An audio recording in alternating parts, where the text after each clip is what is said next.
जी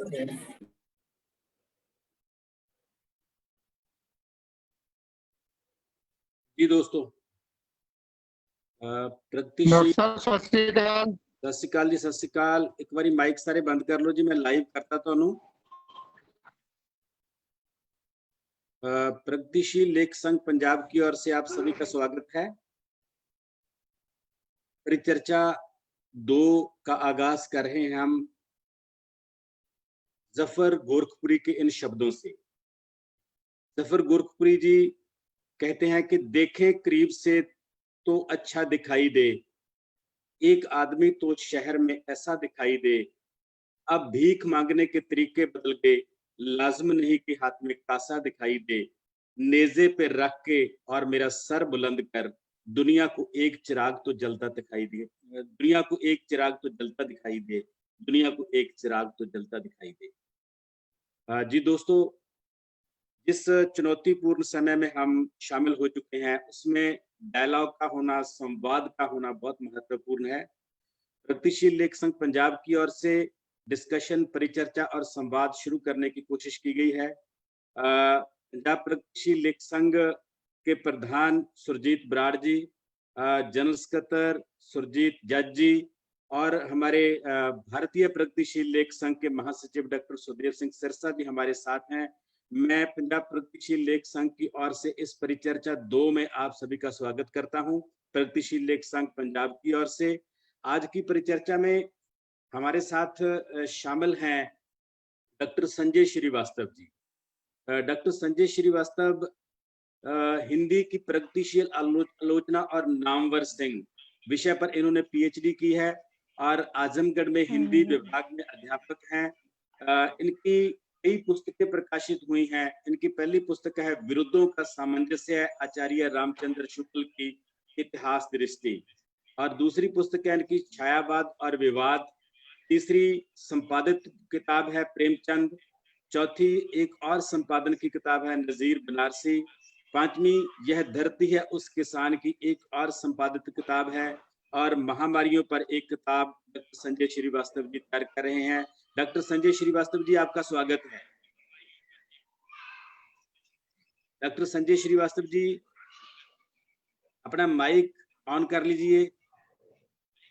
अपना माइक, आपका माइक बंद है सर, एक बार माइक चला लो इसको।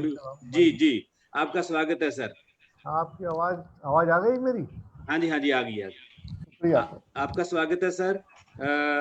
और रस्मी तौर पर स्वागत करने के लिए मैं बेनती करूंगा हमारे जनरल सकत्तर सुरजीत जज जी से कि वो हमारे डॉक्टर संजय श्रीवास्तव और जो सभी दोस्त हमारे साथ शामिल हुए हैं उनका स्वागत करेंगे। सुरजीत जज जी। प्रिय साथियों जी, हाँ जी, आज हम दूसरी बार इकट्ठा हो रहे हैं। मैं इसे इकट्ठा होना ही बोलूंगा क्योंकि हम सभी एक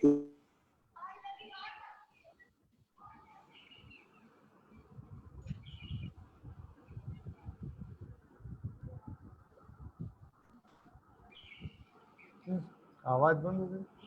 जी जज साहब।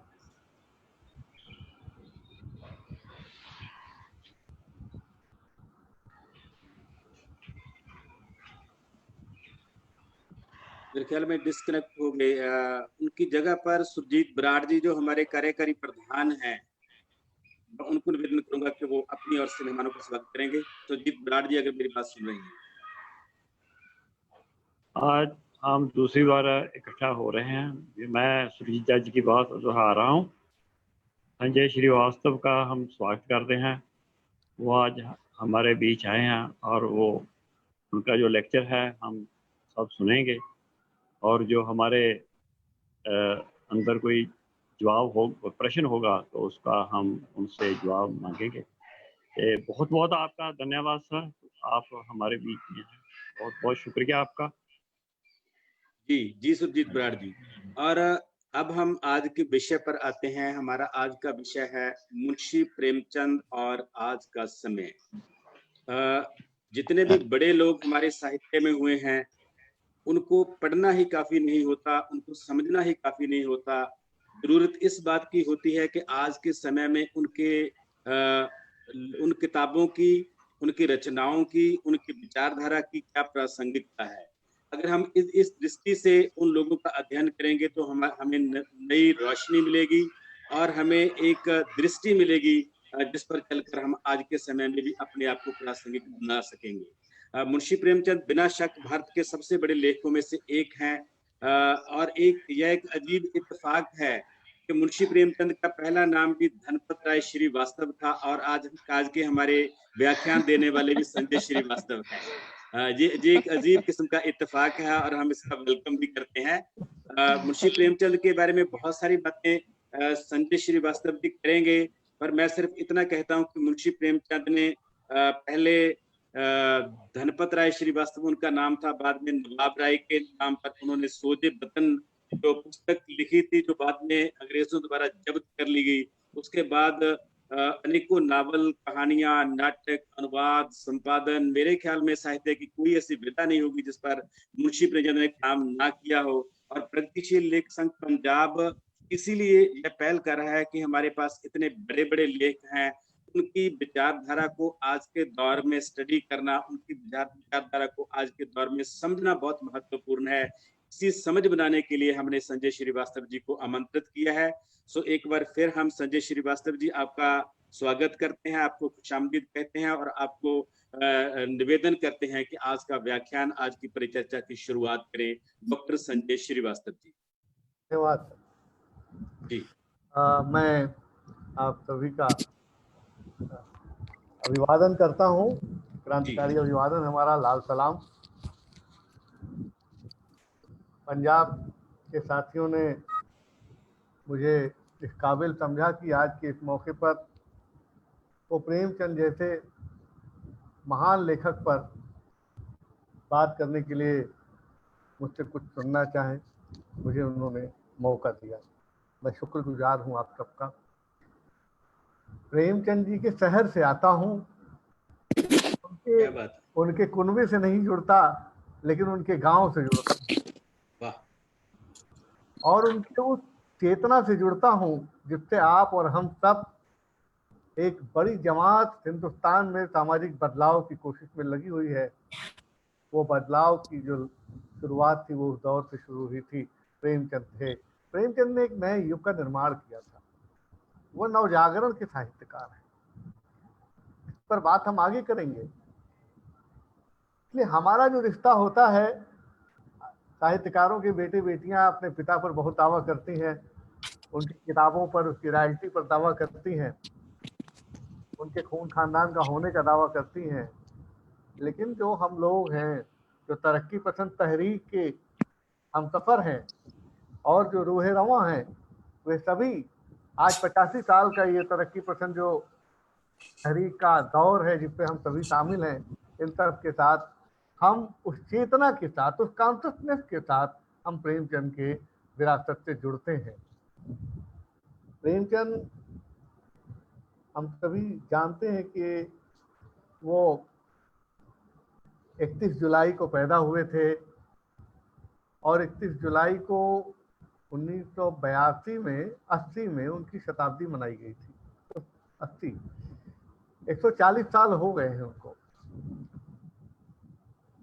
बनारस में गांव है लमही, बनारस शहर से एकदम सटा हुआ गांव, और उस सटे हुए गांव से उनकी जो दूरी थी वहां से पढ़ना, एक गरीब मामूली परिवार में एक पोस्टमास्टर के घर पैदा हुए थे। कुछ बेसिक बातें जो मुझे इसलिए लगता है कि हमारे बीच के बहुत से साथी प्रेमचंद को शायद ही ऐसा कोई हो जो ना जानता हो, लेकिन फिर भी एक चर्चा होती है कि उसका परिवेश क्या था, उसका वो माहौल क्या था जिसमें से उसका विकास हुआ।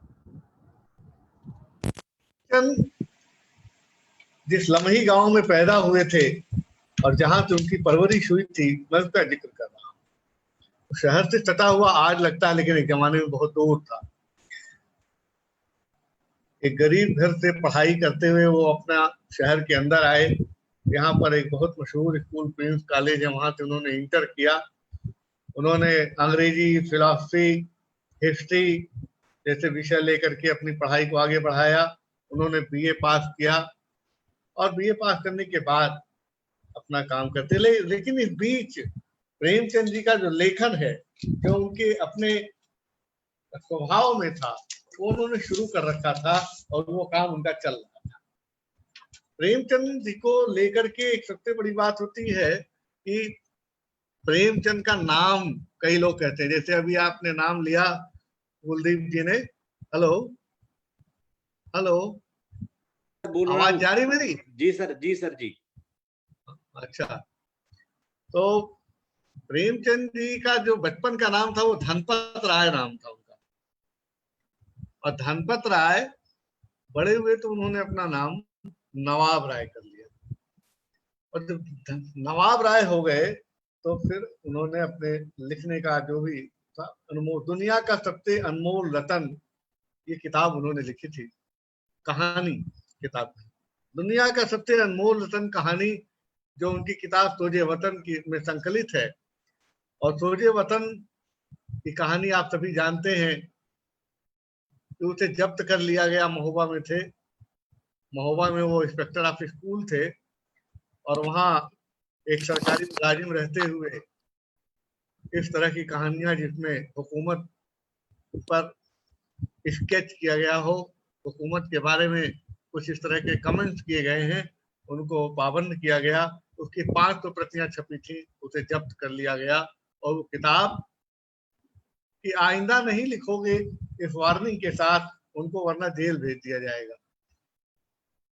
प्रेमचंद बड़े परेशान हुए, नई नौकरी थी, और फिर उस नौकरी को और नौकरी फिर उन्होंने छोड़ दिया, चले आए।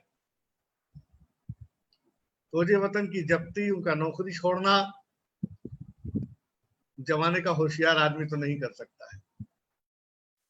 और आ गए, कानपुर में आए, उनके दोस्त थे मुंशी दया नारायण निगम, जो उस जमाने का एक मशहूर अखबार था जमाना, जमाना के वो संपादक थे। और उन्होंने कहा कि तुम लिखो, लिखना बंद नहीं होगा, और इसके लिए नाम बदलो। तो कहा नाम कैसे बदलने, नाम बदलने से, लेकिन उन्होंने नाम बदलवाया, और मुंशी दयानारायण निगम ने ही उनका नाम रख दिया प्रेमचंद, और प्रेमचंद के रूप में फिर वो लिखने लगे, और वही प्रेमचंद जमाना अखबार से प्रेमचंद हो गए। ये उनका नया जन्म था एक लेखक के रूप में।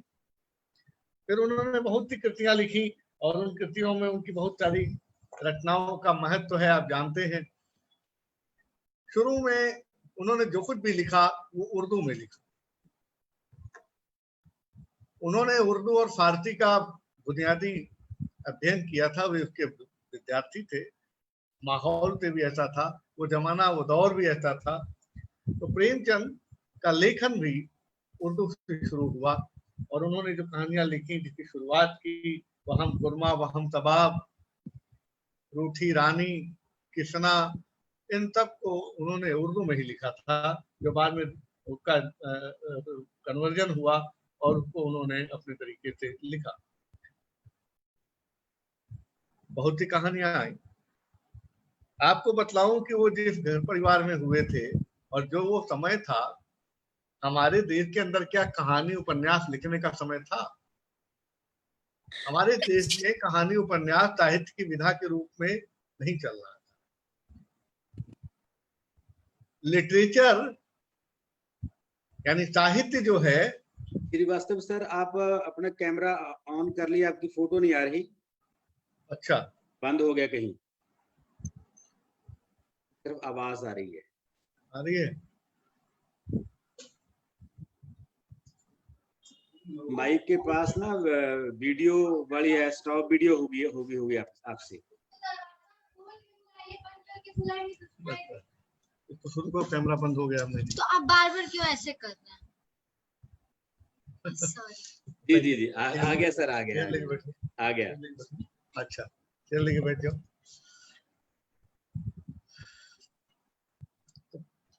बात कहते हुए, और मैं अपनी बात को जोड़ता हूँ आगे, कि वो समय जो था हमारे हिंदुस्तान में, लिटरेचर का मतलब पोएट्री ही होती थी। हमारा ख्याल है कि केवल हिंदी नहीं, हिंदुस्तान की सारी भाषाओं के साथ था। यहाँ नावल या अफसाने स्टोरीज के लिए कोई लिटरेरी स्पेस नहीं था। ये गंवारों का काम था कि वो कहानियां किससे सुनाते हैं, या बच्चों के काम थे ये कहानी किससे सुनाए। ये टाइम पास एक जॉब था, वो लिटरेचर नहीं था। जबकि ऐसा रहा है, संस्कृत में बहुत सारा लिखा गया, और लेकिन संस्कृत में भी उसको उतना महत्व नहीं मिला। वेताल पंचविंशति है, कथा सरित सागर है, और बृहद कथा मंजरी है, लेकिन उसका विकास नहीं हुआ। पूरे भारतीय समाज में और भारत की तमाम भाषाओं में कहानी और उपन्यास जैसी चीज नहीं थी। ये किस्सागोई थी, वो किस्सागोई लोक परंपरा के साहित्य में था, जैसे फोक लिटरेचर होता है, उस दायरे में ये आता था। हमारे यहाँ आज भी पोएट्री, फोक लिटरेचर की पोएट्री अलग है, और ये जो हम लोग लिखते हैं इसको, इसका तो वर्गीकरण किया भी नहीं जा सकता कि ये कौन सा साहित्य है और वो कौन सा साहित्य, लेकिन वो एक जो शिष्ट समाज है उसका साहित्य है, और एक जो देशज समाज है, ग्रामीण समाज है, उसका साहित्य है। साहित्य की दो धाराएं हैं, और हिंदी क्षेत्र में इसका बहुत महत्व है। भोजपुरी का साहित्य है, अवधी का साहित्य है, ब्रजभाषा का, बुंदेली का साहित्य है। और आपके इलाके में भी, पंजाब में भी ऐसा होगा कि इलाकाई तौर पर बोलियों के अलग साहित्य हों और वो मुख्य पंजाबी भाषा से अलग। तो ये जो स्थितियां थी उस दौर में, प्रेमचंद ने मिर्जा हादी रुसवा के उपन्यास, रतननाथ सरसार के उपन्यास, और उस जमाने में जो भी उर्दू में लिखे गए अफसाने थे, किस्से थे, उनको पढ़ने की शुरुआत की बड़ी छोटी उम्र में।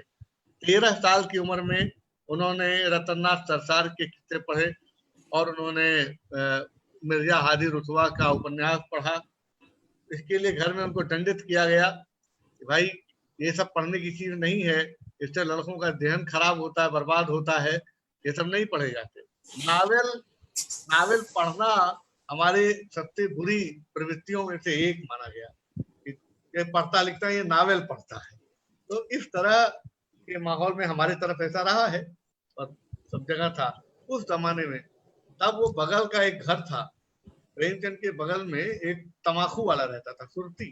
सुरती आप समझते हो, जो हुक्के में डाला जाता है। तो हुक्के में जो डालते हैं तमाकू, उस तमाकू को डाल के हुक्का पिया जाता है, तो वो बहुत बदबू करता है। तमाकू वाले का घर था उनके बगल में, उसका गोदाम जैसा था, और वहां जल्दी कोई जाता नहीं था। उस बदबू और सीड़न भरे गोदाम के अंदर जा करके प्रेमचंद छुप करके वहां ये अफसाने और ये नावल वहां पढ़ते थे, जो मिर्जा हादी रुसवा का या रतननाथ सरसार का, या और भी जो जमाने में लेखक थे जिनके किस्से पढ़ने को मिलते थे। आप सोच सकते हैं उनके दिमाग की तैयारी कैसे हो रही थी, उनके जहन में ये तैयारी कैसे चल रही थी। उनको यह सब पढ़ते हुए एहसास होने लगा, वो हुस्न के, अय्यारी के और तिलिस्म के किस्से थे। और आप देख सकते हैं कि देवकी नंदन खत्री बहुत बड़े लेखक हुए हैं हिंदी में, आपने नाम सुना होगा। बाबू देवकी नंदन खत्री का चंद्रकांता और चंद्रकांता संतति ये बहुत प्रसिद्ध उपन्यास हुआ है, और वो दौर था कि उस उपन्यास को पढ़ने के लिए लोगों ने हिंदी सीखी थी। तो चंद्रकांता संतति के जो किस्से हैं वो तिलिस्म और अय्यारी के हैं, उसमें हकीकत कुछ नहीं है। वो सपनों की रानी जैसे होती है उस तरह की कहानी, वो एक राजकुमारी की कहानी और उसे हासिल करने की कहानी, एक प्रकार का दूसरा परिवेश, उसमें वो डूबे हुए थे। उन्होंने महसूस किया कि अगर ये लिटरेचर के रूप में है हमारे यहाँ, इसको इस तरह से पढ़ा जाता है, तो लिटरेचर तो ऐसा नहीं हो सकता। क्या लिटरेचर हमको हमारे मनोरंजन के लिए होता है? क्या साहित्य का उद्देश्य हमारा मनोरंजन करना है? उन्होंने अपने पहले भाषण में भी लिखा, जिसकी चर्चा हम आगे करेंगे। प्रगतिशील लेखक संघ की जब स्थापना हुई, उसका भाषण उन्होंने दिया, तो उनके भाषण का जो पूरा लंबा जीव है उसमें एक जगह पर आता है, साहित्य का लक्ष्य हमारा मनोरंजन करना नहीं है।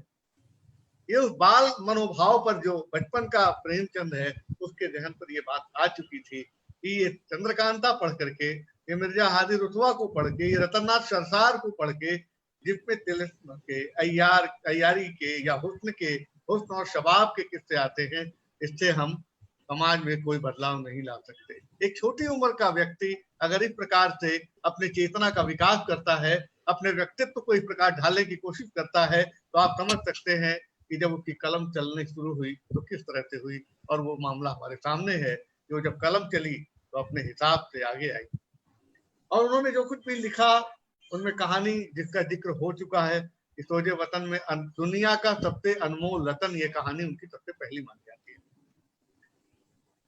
सोजे वतन उन्होंने लिखा, एक संकलन है जिसमें बहुत सी कहानी। उन्होंने दूसरा संकलन दिया सप्त सिंधु नाम से। फिर सप्त सिंधु के बाद उन्होंने सप्त सरोज दिया, नवनिधि दिया। उन्होंने प्रेम पर लिया, प्रेम द्वादशी। इस तरह के शब्दों का प्रेमचंद प्रयोग नहीं करते थे। उनकी जबान बड़ी आम फहम और हिंदुस्तानी जबान इस तरह से होती रही है जिससे किसी को डिक्शनरी खोजना न पड़े, न किसी को पूछना पड़े। लेकिन उनकी कुछ कहानियां हैं जिसके टाइटल्स हैं प्रेम प्रतिमा, प्रेम द्वादशी, कमर यात्रा। ये उनके किताब हैं जिनमें अलग अलग उन्होंने 10-10, 8-8, 15-15 कहानियों को संकलित किया। और बहुत सी कहानियां उनकी पत्रिकाओं में बिखरी हुई थी। उनके मरने के बाद उनके कहानियों का संग्रह मानसरोवर नाम की किताब में रखा गया और वो आज भी हमारे बीच में है। तो मानसरोवर के 8 खंड शुरू में हुए।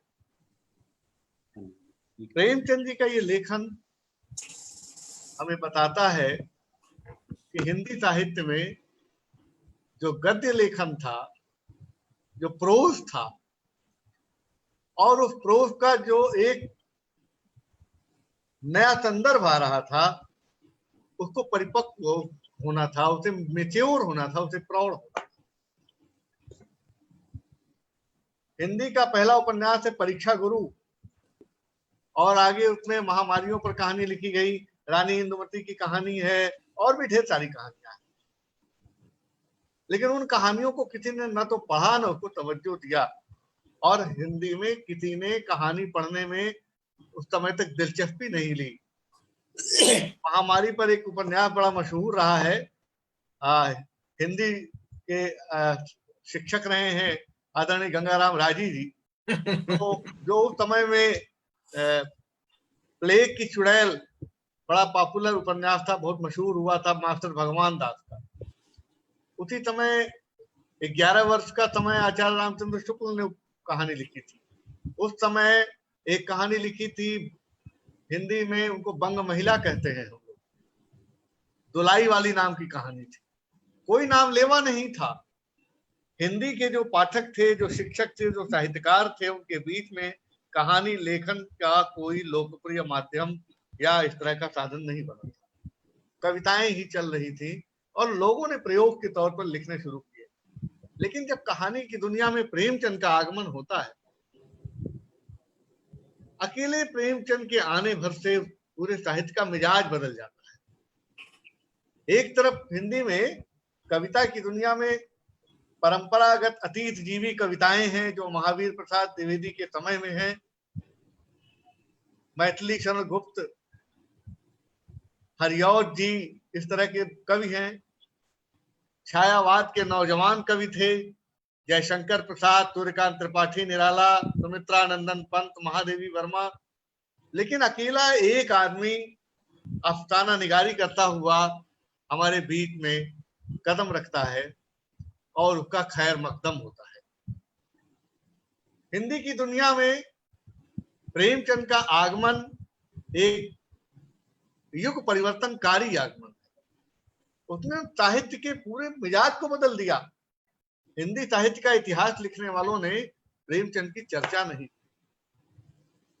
प्रेमचंद पर उन्होंने, मैं आचार्य रामचंद्र शुक्ल की बात कर रहा हूं जिन्होंने हिंदी साहित्य का इतिहास लिखा है।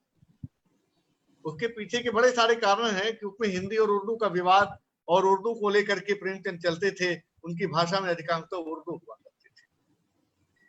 मैं प्रेमचंद की चर्चा इसलिए अभी ज्यादा कर रहा हूं कि उनके व्यक्तित्व पर बात बिना किए हुए हम अपने समय में उनकी जरूरत और उनकी शिद्दत से जो हमारे लिए कमी महसूस होती है, उनकी बातों का पैगाम आता है, हम नहीं कर पाएंगे।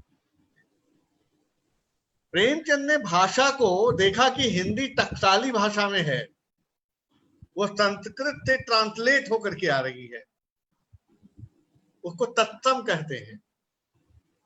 कहा कि इस हिंदी की क्या जरूरत होगी, हिंदी को वो रूप चाहिए जो जिसको हम हिंदुस्तानी कहते हैं, जिसको आम आदमी समझ सके। और ये कविताएं जिस रूप में आ रही हैं, उन्होंने कहा ये कविताएं तो आदमी के, सामान्य मनुष्य के हृदय को छू भी नहीं सकेंगी। नील परिधान बीच सुकुमार जैसी भाषा का प्रयोग, या विरह पतझड़ में अति सुकुमार जैसे, मैं उदाहरण देना नहीं चाहता। प्रेमचंद ने भाषा को नए स्वरूप यानी उसके मूल स्वरूप में ही रखा। ये भाषा संबंधी बड़े विवाद का समय भी था।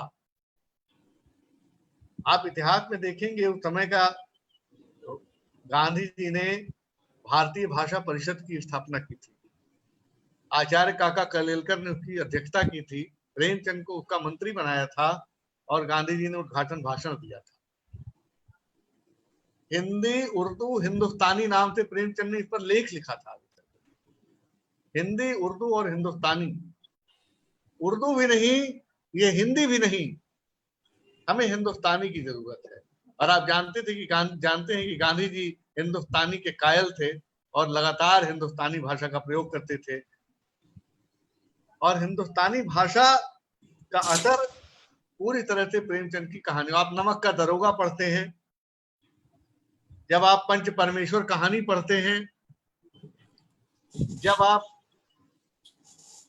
बूढ़ी काकी या दो बैलों की कथा, प्रेमचंद की तमाम मशहूर कहानियां, जब कफन पढ़ते हैं, ठाकुर का कुआं पढ़ते हैं या सदगति पढ़ते हैं, हमारे सामने वो कहानी शब्दों के माध्यम से एक ऐसा चित्र बनाने लगती है, हमारे सामने वो विजुअलाइज हो जाती है कहानी। इतनी सशक्त भाषा है और वर्णन की क्षमता ऐसी है कि कहानी में हम खो जाते हैं, जैसे हम कोई पिक्चर देख रहे हैं। इतनी सामर्थ्य के साथ नमक का दरोगा, रात में चलती हुई बैलगाड़ी अंधेरे में नमक लादे हुए चुपके से जा रही है, बैलगाड़ी के चलने की आवाज का वर्णन, बैलगाड़ी कब रुकती है, बैल के गले में बंधी हुई घंटियां कैसे ठुनकना बंद कर देती हैं। अब जरा देखिए कि किस तरह से वर्णन हुआ। कहानीकार की भाषा, मैंने आपको बैलों के चलना दिखाई पड़ता है, आप देखते हैं तो आपको लगता है बैलगाड़ी रुक गई है और उसपे से गाड़ीवान उतरता है और सामने दरोगा जो खड़ा है वो अपना तमंचा निकालता है। ये सारी चीजें आप अपने आंखों से देखते हैं, पढ़ते नहीं है। ऐसे ही जब आप पंच परमेश्वर पढ़ते हैं, जुम्मन शेख और अलगू चौधरी के बीच जो जायदाद का बंटवारा है, मौसी के जायदाद का बंटवारा है, जिसमें एक बड़ी बात हो गई कि बिगाड़ के दर से क्या ईमान की बात न करोगे। इसी कहानी में ये बात आती है, बिगाड़ के डर से क्या ईमान की बात न करोगे। क्या बात। ये जीवन जो है, भाषा में जो जीवन है और जो आपको छू जाए, ऐसे लफ्जों का इस्तेमाल। पंच परमेश्वर में जो पंचायत हो रही है वो हम सबके आंखों के सामने होती हुई कोई पंचायत है। वो खाला का मसला और अलगू शेख और जुम्मन की बात और पंचायत में जो फैसला होता है उसका फरमान किसको नहीं छू जाता है। इसी भाषाई प्रभाव और भाव प्रवणता के बल पर जो कहानी लिखते हैं वो, उन कहानियों में मैं अनगिनत कहानियों का क्या आप सबने पढ़ा है। लेकिन जब ईदगाह कहानी आती है, क्या हम उसे बाल साहित्य कह सकते हैं? लेकिन वो बाल साहित्य जैसा है, लेकिन अच्छे अच्छे बड़े बड़े लेखकों के छक्के छूट जाएंगे जब ईदगाह को पढ़ते हैं। तो ईदगाह का किरदार कोई बड़ा मैच्योर आदमी नहीं है, ईदगाह के सारे किरदार बच्चे हैं। एक बड़ा कोई है तो उसमें उसकी बूढ़ी दादी है, हामिद की दादी है जो घर में अकेली बची है। हामिद के माँ बाप हैजा के शिकार होकर मर चुके थे। गांव के सबसे गरीब गुरबा परिवार में से एक हामिद का कुनबा था, हामिद का परिवार था जो खत्म हो चुका था। हामिद,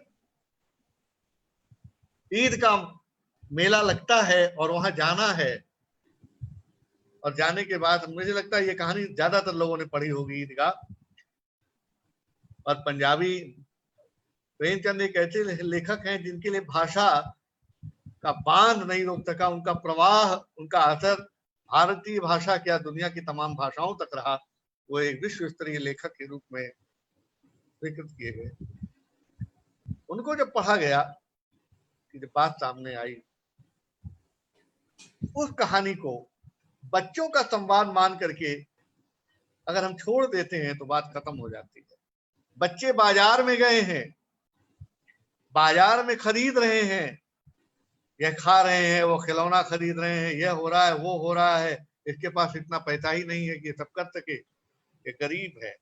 और ये गरीब आदमी जैसे बाजार में जाता है कुछ खरीद नहीं पाता, और जिनकी हैसियत है वो बाजार में सब कुछ खरीद लेते हैं। आप उस मनोविज्ञान के तहत देखिए, बच्चों को ही नहीं, वो बच्चे या वो किरदार हमारे समाज के आज के लोग हैं। बाजार में जाने वाले लोग गरीब भी हैं और क्रय शक्ति रखने वाले लोग भी हैं। कुछ लोग जो भी देखते हैं खरीद लेते हैं, कुछ लोग केवल बाजार में टहल के चले आते हैं। कुछ लोग हामिद हामिद के कैरेक्टर में वो आदमी है जो बाजार जाता है और टहल के चला आता है, और अंत में परेशान होता है। सबको देख कर उसके मन में भी लालच होती है। मनुष्य होने के नाते ये प्रवृत्ति हमारे अंदर होती ही है। वो भी दिखाई देता है, कुछ जलेबी गांव में मिठाई वाला बेच रहा है, ये तमाम खील बतासे, लेकिन वो अगर ये खरीद लेगा तो दूसरी चीज कैसे खरीदेगा? ये खा लेगा तो खाला उसका पहले से तय है कि मैं कुछ नहीं खरीदूंगा, खाला अपनी दादी के लिए चिमटे खरीदूंगा। रोटियां सेकती है और रोटियां सेकते समय उसके हाथ चल जाते हैं। इस तरह की जो सोच है कि हमारी नितांत आवश्यकता क्या है, ये केवल एक बच्चा नहीं, एक सामान्य मनुष्य है जो नितांत आवश्यकताओं के अनुरूप अपना चुनाव करता है। हमें चिमटा चाहिए, और चिमटा खरीदता है तो उसके दोस्त हंसते हैं, ये तूने क्या खरीदा? का तो फिर दोस्त का जो संवाद है, डायलॉग है, उसको आप देखेंगे ईदगाह में, वो कहता है ये तुमने वकील खरीदा है, ये हमारे बंदूक, ये हमारा जो चिमटा है उसको बंदूक की तरह तान के कहता है इसके आगे ये अदालत में बोल नहीं पाएगा, ये ऐसे है वैसे है। बड़े शांत थे लड़के, उसको हूट करते हैं, लेकिन वो हूट नहीं होता है। मैं कहानी के ज्यादा विस्तार में नहीं जाऊंगा। कहानी बाजारवाद पर प्रहार करती है। प्रेमचंद के समय में बाजार का आगमन हो चुका था। दुनिया में साम्राज्यवाद ने अपने पांव पसार रखे थे, हम भी उसी के गुलाम थे। उस साम्राज्यवाद ने उदारीकरण की नीतियों के तहत ब्रिटिश साम्राज्य और फ्रांस के लोगों ने, दूसरे और देशों ने जिस तरह से कंपनी के रूप में अपनी व्यापारिक यात्राएं शुरू की थी, उसमें हम लोग भी देश के अंदर थे और हमारा देश उपनिवेश बन गया था। हमें अपने देश की वस्तुओं का उपयोग करने की तुलना में हमारी रुचियों में इस प्रकार की प्रवृत्तियों का विकास किया जा रहा था कि हम विदेशी कपड़े पहने, कि हम विदेशी वस्तुओं का उपयोग करें, ज्यादा से ज्यादा विदेशी वस्तुओं का उपयोग हम करें। ये ब्रिटिश प्रभाव के कारण हमारी जरूरतों को जिस तरह से प्रोजेक्ट किया जा रहा था, और आप देखते हैं कि इसी के बाद स्वदेशी आंदोलन भारत में शुरू होता है। इस कहानी में मैसेज इसका है, प्रलोभन की संस्कृति के खिलाफ अपनी कम हैसियत में अपनी जरूरतों को पूरा करने का जज्बा लालची बनते हुए बिकते हुए समाज में। प्रेमचंद की अधिकांश कहानियां हैं, अगर आप पढ़ेंगे तो कर्ज के खिलाफ। गोदान में वो है लाइन आती है कि कर्ज वह मेहमान है जो एक बार आने के बाद जाने का नाम नहीं लेता। प्रेमचंद ने सूक्तियों में बातें की। प्रेमचंद की सूक्तियां लाजवाब। जैसे अभी एक तुक्ति थी कि बिगाड़ के डर से क्या ईमान की बात न करोगे। ये एक नारा है, स्लोगन है, जिसको हम लोग तूक्त कहते हैं। वैसे ही है कि कर्ज वह मेहमान है जो एक बार आने के बाद जाने का नाम नहीं लेता है। ये कितनी ट्रेजिक लाइन है। अपनी हैसियत से कमजोर आदमी जब कर्जा लेता है और कर्जे की अदायगी नहीं हो पाती तो उसकी बर्बादी के रास्ते खुल जाते हैं और वो तबाह हो जाता है। आप पूस की रात पढ़िए। पूस की रात कहानी में जिस तरह से वो जो किसान है, क्या नाम है, मेरे दिमाग से उतर रहा है, रात में खेतों की रखवाली करता है, परेशान है, कड़ाके की ठंड है, पूस का महीना माने दिसंबर और जनवरी का। उस रात में वो मामूली से कपड़ों में खेतों की रखवाली करता है और उसके अंदर ये इच्छा होती है कि फसल तो खूब लगी है, अब की बढ़िया फसल। सेठ से कर्जा ले ले, एक कंबल ले लेंगे उधार लेके, फसल हो जाएगी तो उसको दे देंगे। और साव जी से, सेठ जी से जाकर के दूसरे दिन उधार लेता है और एक कंबल खरीदता है और रात में आता है खेत पर कंबल ओढ़ के।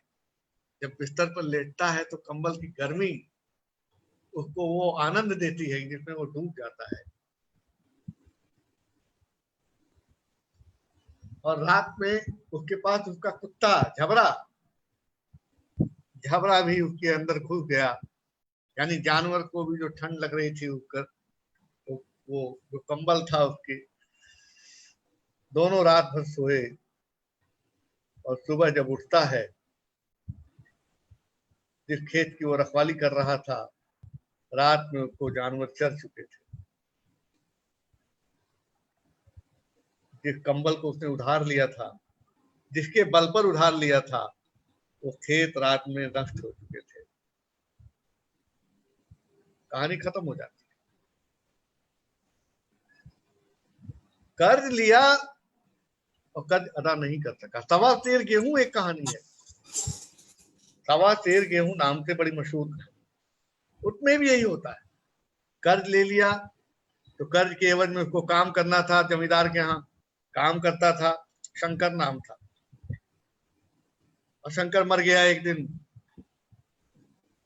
तो कुछ दिनों के बाद अब शंकर तो काम पे आ नहीं रहा था।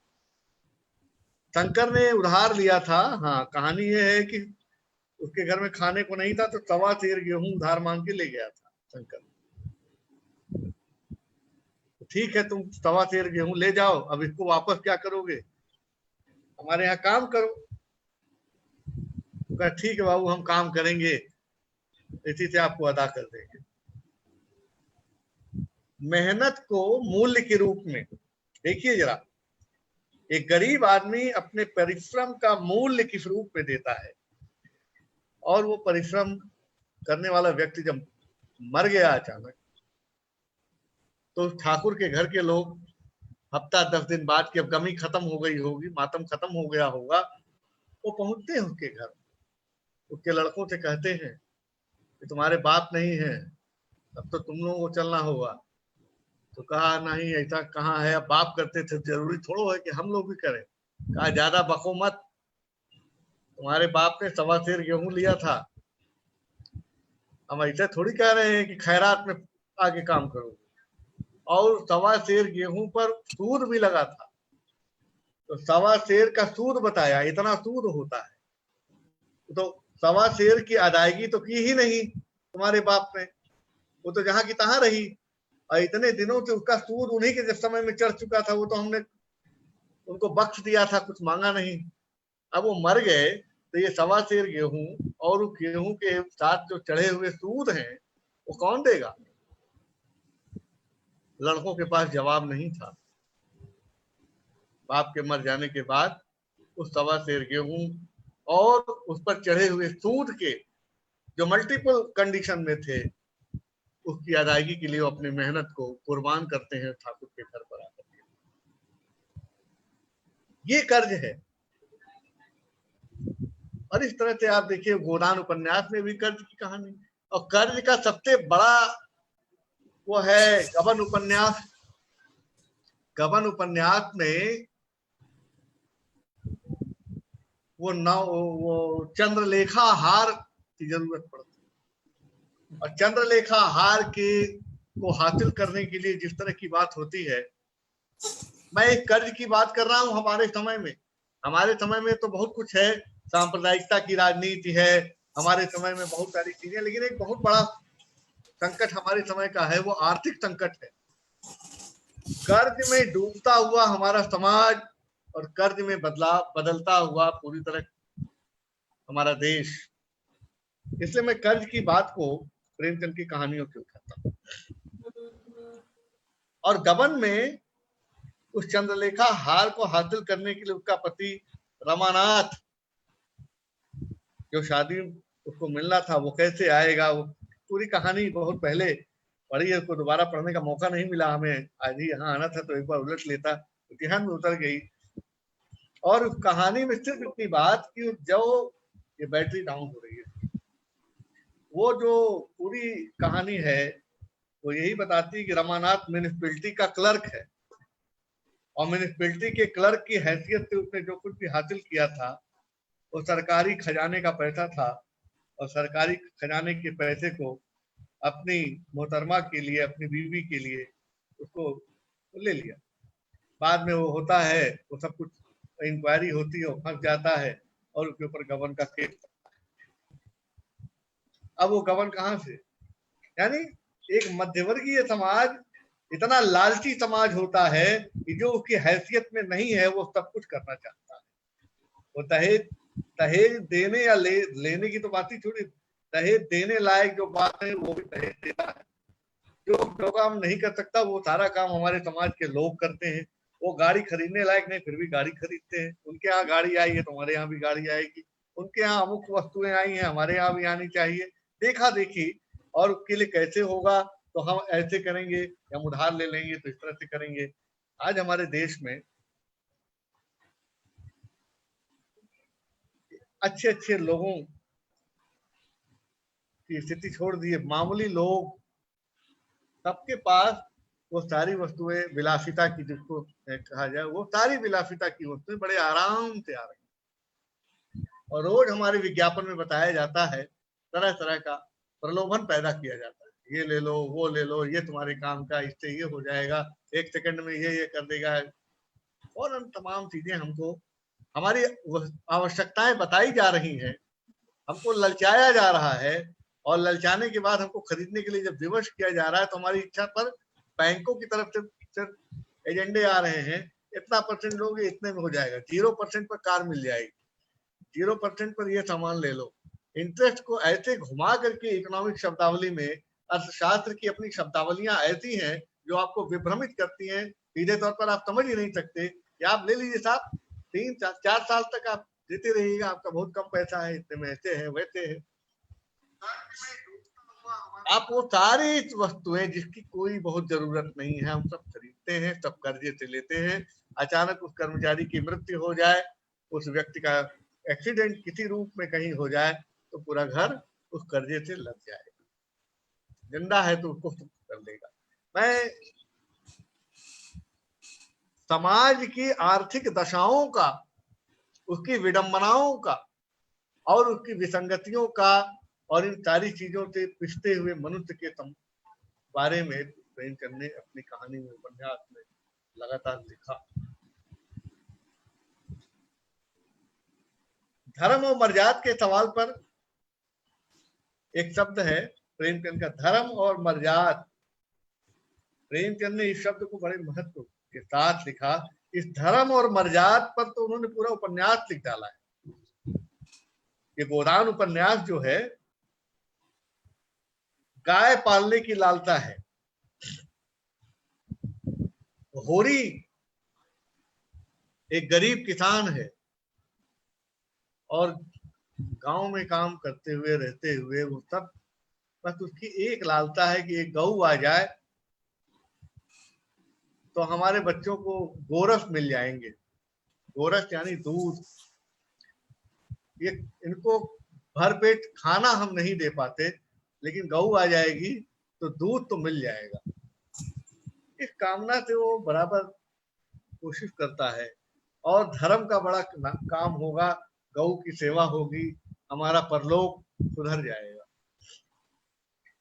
और कैसे कैसे करके वो गाय कैसे खरीदे, तो गाय का कर्जा ले लिया, कर्जा साहूकार से ले लिया। साहूकार से कर्जा लेकर के वो गाय ले आता है, तो साहूकार से लिए हुए कर्जे से गाय नहीं मिलती और वो भोला महतो के साथ उसमें भी कर्जा करता। लंबी चौड़ी कहानी है वो। और उस कहानी के वितान में साहूकार आता है, गांव का फिर पटवारी आता है। गाय की कहानी, गाय पालने की लालसा ने एक किसान को किस तरह बर्बाद किया है, पूरा गोदान कहता है।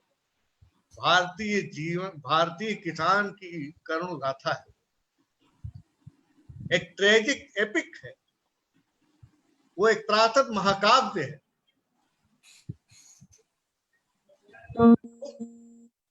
ट्रेजेडी में किसान की पूरी जिंदगी क्या हुआ?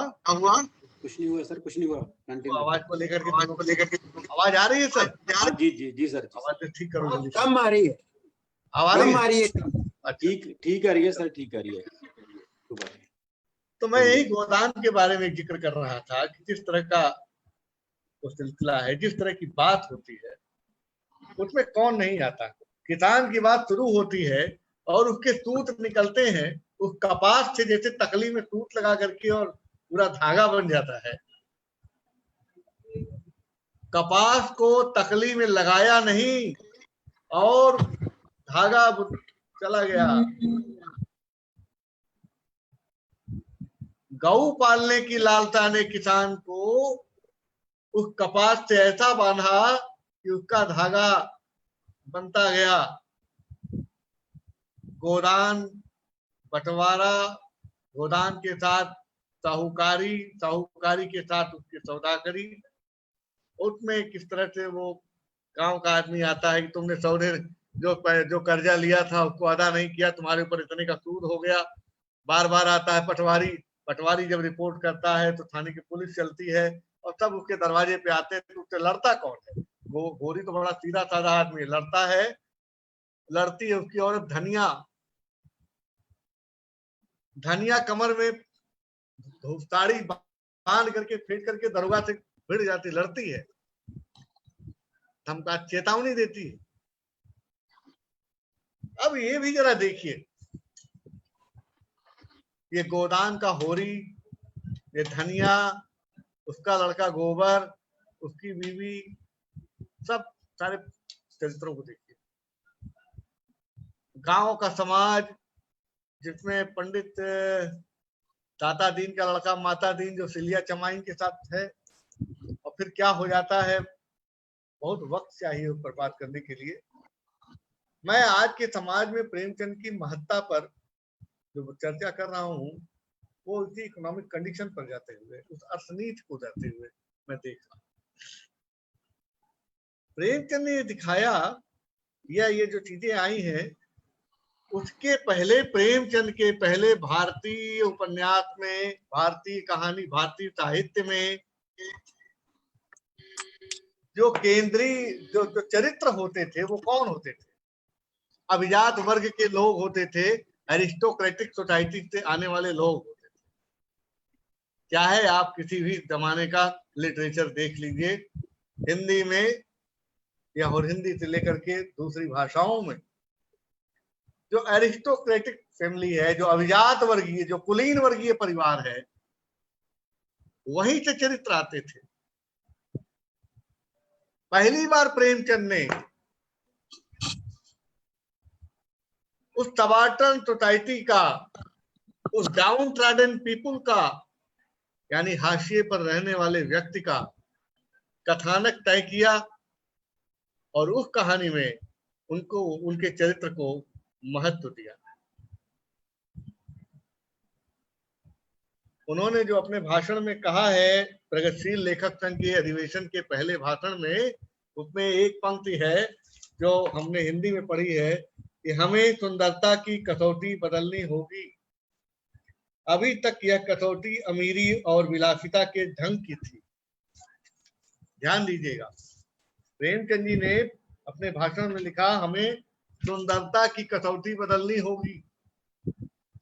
यह कसौटी अमीरी और विलासिता के ढंग की थी। हमारा कलाकार अमीरों का पल्ला पकड़े रहना चाहता था, उन्हीं की कदरदानी पर उसका अस्तित्व अवलंबित था और उन्हीं के सुख दुख, आशा निराशा, प्रतियोगिता और प्रतिद्वंद्विता की व्याख्या कला का उद्देश्य था। महाभारत हो, रामायण हो, संस्कृत के सारे काव्य हो, सारा साहित्य हो, नाटक हो चाहे कविता हो, जिस भी भाषा में आप जाएंगे, प्राकृत में, अपभ्रंश में जाएंगे, हमारे हिंदी के वीरगाथा काल से लेकर के जितना आप, गुरु जी बैठे हुए हैं गंगाराम सर, कहाँ है कोई आम आदमी है कहीं आया? निर्गुणियों के यहाँ आया था, कबीर के यहाँ आया था, वहां कोई केंद्रीय चरित्र तो है नहीं, वहां तो अपनी बात कही गई है। लेकिन किसी भी रचना में पात्र, कैरेक्टर नहीं आया था।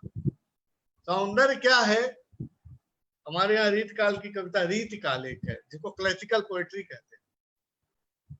उस क्लासिकल पोएट्री में नायिका वर्णन है, सुंदरियां कैसी होती है, युवकों के वर्णन है कि वो कितने प्रकार के होते हैं, नक्शिक वर्णन है। यानी जो कुछ भी है वो बड़े लोगों के घर में है, बड़े लोगों के परिवार में है, बड़े लोगों के रहने वाले समाज में है। प्रेमचंद ने पहली बार जो ये कहा, जो उनके उर्दू के लफ्ज में आता है, अब हमें हुस्न का मेयार बदलना होगा, हमें सुंदरता की कसौटी बदलनी होगी, हुस्न का मेयार बदलना होगा। और प्रेमचंद ने हुस्न का मेयार बदल करके दिखा दिया। उन्होंने दिखाया कि हमारे रचना में धनिया जैसी औरत किरदार क्यों नहीं हो सकती है, ये गरीब हमारे किरदार क्यों नहीं हो सकते, ये हमारा नायक होरी क्यों नहीं हो सकता। हमारे हिंदुस्तान का समाज जिसकी मेहनत पर जिंदगी बसर करता है, जिसके खून पसीने की कमाई खाता है, वो हमारे कहानी में, उपन्यास में, हमारे साहित्य में वो नायक क्यों नहीं है? जो समाज का शोषण करते हैं वो हमारे समाज के नायक हैं। जो दूसरों की मेहनत का खाते हैं, बिना कुछ किए खाते हैं, वो हमारे साहित्य के नायक हैं। और जो हमारा पेट भरते हैं उनका कहीं कोई स्थान नहीं है। तो कहा ये जो तुम्हारी सौंदर्य दृष्टि है, जो हमारे इस प्रकार के मनोभाव हैं, जब तक ये बदले नहीं जाएंगे तब तक हम सत्य साहित्य का, उन्होंने एक शब्द प्रयोग किया, प्रेमचंद पहला लेखक है जिसने हिंदी में यथार्थवादी लेखन की शुरुआत की, रियलिज्म की शुरुआत की थी। जैसा समाज था उस प्रकार का समाज उन्होंने वर्णित किया और उनके कहानी में, उनके उपन्यास में आप इस बात को खुले तौर पर देख सकते हैं। किसानों की, मजदूरों की दशा का वर्णन हो, उनका एक उपन्यास है सेवा सदन, जिसका उर्दू में नाम था। प्रेमचंद ने अधिकांश उपन्यास और कहानियां पहले उर्दू में लिखी, फिर उसका ट्रांसलेशन कल हम लोगों ने आयोजन किया था जो 2 दिन का प्रेमचंद जी पर, उसमें अध्यक्षीय वक्तव्य था प्रोफेसर हरीश त्रिवेदी का, उन्होंने अपना लेक्चर ही दिया, अनुवादक प्रेमचंद। बड़ी अच्छी बात की थी उन्होंने। और मैं देखता हूं कि ये जो जितने उपन्यास हैं ये सभी पहले उर्दू में आए, मसौदा उर्दू में तैयार करते थे, फिर वो हिंदी में करते थे। हिंदी में लिखने के बाद उसको दुरुस्त करने की जिम्मेदारी अपने एक दोस्त को देते थे जो हिंदी के बड़े साहित्यकार थे, बाबू शिवपूजन सहाय। बाबू शिवपूजन सहाय उसका भाषा दुरुस्तीकरण का काम करते थे। तो प्रेमचंद ने बाजारे हुस्न नाम से उपन्यास लिखा था, बाजारे हुस्न उर्दू में, और फिर वो हुआ सेवा सदन। वेश्या बनने की कहानी, एक औरत कैसे वेश्या हो जाती है, तवायफ बन जाती है। पहला लेखक है जिसने औरत की इस दुनिया पर विचार किया। हमें जन्म देने वाली ये स्त्री अपने शरीर को बेचने का कारोबार करती है, हमारे मनुष्यों को अपनी खूबसूरती के सामान से जोड़ती है और काम और सेक्स के मनोभाव से जाकर के अपने को व्यापार का विनिमय करती है, साधन बना देती है, वस्तु बना देती है। प्रेमचंद ने स्त्रियों के जीवन पर जिस तरह का विचार किया, आज हमारे साहित्य में विमर्श चल रहे हैं, स्त्री विमर्श, दलित विमर्श और भी पसमानदा विमर्श, जिसको गरीब मुस्लिम समाज के बारे में हम लोग कहते हैं, वो विमर्श है। और जो चौथा विमर्श है वो आदिवासियों का है। आजकल तो एक विमर्श और शामिल हो गया है, वो जेंडर विमर्श का, खासतौर से थर्ड जेंडर के लिए। मैं विमर्शों के बारे में नहीं कोई बात कर रहा हूं, लेकिन जो बातें की जा रही हैं आज, स्त्रियों ने जिस तरह से अपने लेखन को लेकर के एक अपना आइलैंड सा बनाते हुए तय किया कि स्वानुभूति और सहानुभूति का। आप प्रेमचंद के यहां जाकर के ये देखो जरा, प्रेमचंद के यहां जाकर के आप देखिए, ये स्वानुभूति और सहानुभूति। दलित कहते हैं कि तुम मेरे बारे में नहीं बता सकते, क्योंकि इस जिंदगी का जो दुख और दर्द है वो मेरा भोगा हुआ दुख है, जिसे हम ही बता सकते हैं। यही स्त्रियां भी कहती हैं। अगर यही सच है तो प्रेमचंद के यहां जाकर के देखिए कि उन्होंने उस दलित की तकलीफ को सदगति में किस तरह महसूस किया था। सदगति उनकी कहानी है। उन्होंने ठाकुर का कुआं में किस तरह से किया था। क्या सहानुभूति और स्वानुभूति का सवाल है, क्या वो सहानुभूति है जो ठाकुर का कुआं कहानी में प्रेमचंद ने लिखा। ठाकुर का कुआं में जो घटना है, वो एक बीमार आदमी है और घर में पड़ा हुआ है। गांव का पानी जो कुएं का वो नहीं पी पा रहे हैं लोग, जो चमारों की बस्ती है। उस गांव में जो कुआं था उसमें एक जानवर गिर गया, पानी सड़ गया, जानवर मर गया, तो पानी कहाँ, तो पानी पिए कहाँ से। बहुत दूर दूर के कहीं कुएं से लाते थे सब पानी। उस रात में घर में पानी नहीं था और वो पानी तब भी वो ले आते थे, बर्तन के इस तरह की चीजों को साफ करने में अभी भी इस्तेमाल होता ही था। उनकी जिंदगी इसी तरह के वस्तुओं का उपयोग करने के लिए अभिशप्त रहा करती है। लेकिन अब ये बीमार आदमी को साफ पानी चाहिए। रात में उसका पति तड़प रहा था प्यास से, पानी खत्म था घर में, तो पानी लाने के लिए सोचती है कि अच्छा मैं वहां पर जो ठाकुरों की बस्ती है वहां जो कुआं का पानी ले आते। वो औरत जाती है ठाकुरों की बस्ती में और कुएं पर गड़ारी से धीरे धीरे बाल्टी उतारती है, किसी को पता न चले। आधी रात का वक्त है, गड़ारी से बाल्टी उतरती जा रही है। धीरे धीरे वो अपनी कामयाबी का एक एक कदम आगे बढ़ा रही है। बाल्टी रस्सी से लटकी हुई नीचे पानी में भर जाती है और भरी हुई बाल्टी को धीरे धीरे खींचती है। बाल्टी खींचते खींचते ऊपर चढ़ रही है। बाल्टी बस काफी ऊपर आ चुकी है, बाल्टी और ऊपर, और लगभग अब हाथ में आने वाली है। तभी सामने का किवाड़ चर्र से आवाज आती है, दरवाजा खोलने की आवाज। चर्र से जैसे ही आवाज आती है उसके हाथ की रस्सी छूट जाती है और वो वहां से भाग जाती है। और जाती है तो देखती है कि उसका पति जो बेहाल था प्यास के मारे, वो वही बदबूदार पानी पी रहा। ठाकुर का कुआं कहानी खत्म होती है। याद कीजिए कि डॉक्टर भीमराव अंबेडकर ने तालाब का पानी पीने का जो आंदोलन चलाया अछूतों के लिए, क्या प्रेमचंद पर उसका प्रभाव नहीं पड़ा था? पानी को लेकर के जो छुआछूत रहा है, इस संबंध में प्रेमचंद ने इतनी बड़ी कहानी लिखी है ठाकुर का, क्योंकि उस कुएं जान जाते कि एक चमाइन आई है और हमारे कुएं पर वो चढ़ी है और बाल्टी खींच रही है, क्या हाल होता।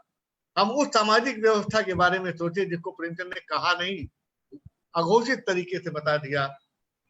जिंदगी और मौत के बीच जूझ रहा आदमी भी गांव के छुआछूत का किस प्रकार बुरी तरह से शिकार होता है। सदगति कहानी में वो मर गया है जो व्यक्ति, तो उसको उसके पैर में रस्सी बांध के खींच के ले जाते, क्योंकि उसके घर में कोई है नहीं। वो काम करता करता जब मर गया, एक दिन अशक्त हो गया, तो उसके पैर में रस्सी बांध करके खींच करके ले जाया गया है। तो इस तरह की जिंदगी जीने वाले लोग एक खास जाति के लोग थे, जिनके दर्द को पहली बार किसी ने शब्दबद्ध किया, किसी ने उस तकलीफ को महसूस किया, पहली बार उसको साहित्य की मुख्य धारा से जोड़ा, उसकी पीड़ा को स्वर दिया। प्रेमचंद ने दलितों के जीवन पर कहानियां, स्त्रियों के जीवन पर कहानियां, निर्मला उपन्यास में देखिए, निर्मला उपन्यास में एक अधेड़ आदमी की शादी जिस जवान औरत से हो जाती है और उसकी जिंदगी किस प्रकार, वो औरत किस प्रकार समझौते करके अपनी जिंदगी काटने के लिए मजबूर होती है, एक भारतीय स्त्री का जो जीवन है उसको उसमें दिखाया है। जिंदगी की कशमकश और उस कशमकश में पिस रहा आदमी प्रेमचंद के यहाँ स्पेस ले लेता है, चाहे उनकी कहानी हो या उपन्यास हो। एक बड़े स्पेस में ये चीजें आई हैं जिनके लिए हजारों साल के भारतीय साहित्य में कोई जगह कभी नहीं थी। और यही नहीं, उन्होंने राजनीति के हवाले से वो सारी बातें उठाती है। उस राजनीति के हवाले से, जमीन के सवाल से,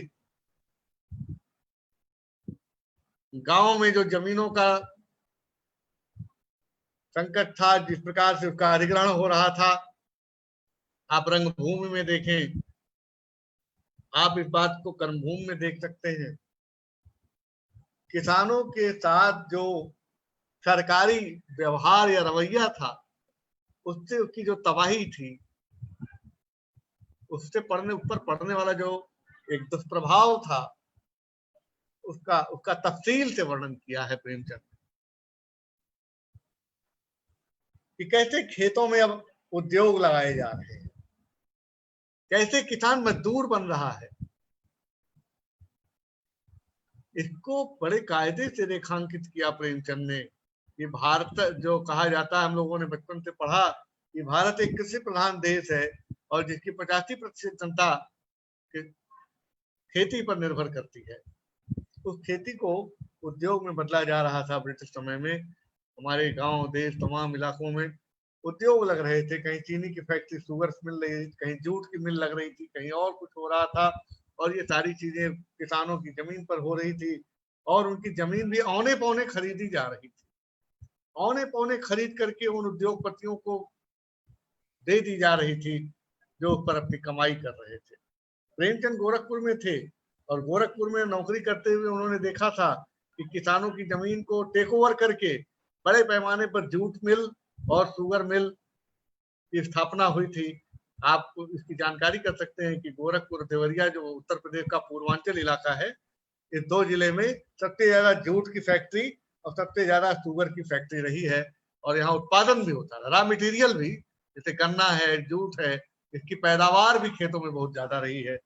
उस पैदावार का लाभ उठाते हुए ब्रिटिश शासन में जो उद्योगपति थे, भारत के भी उद्योगपति उसमें थे, उन सबको उसकी वेदना को महसूस किया। कर्मभूमि उपन्यास उस पर लिखा गया। ये जो किसानों की कर्मभूमि है, उनकी कर्मभूमि से उनको कैसे बेदखल किया जा रहा है, कैसे उनको तबाह किया जा रहा है।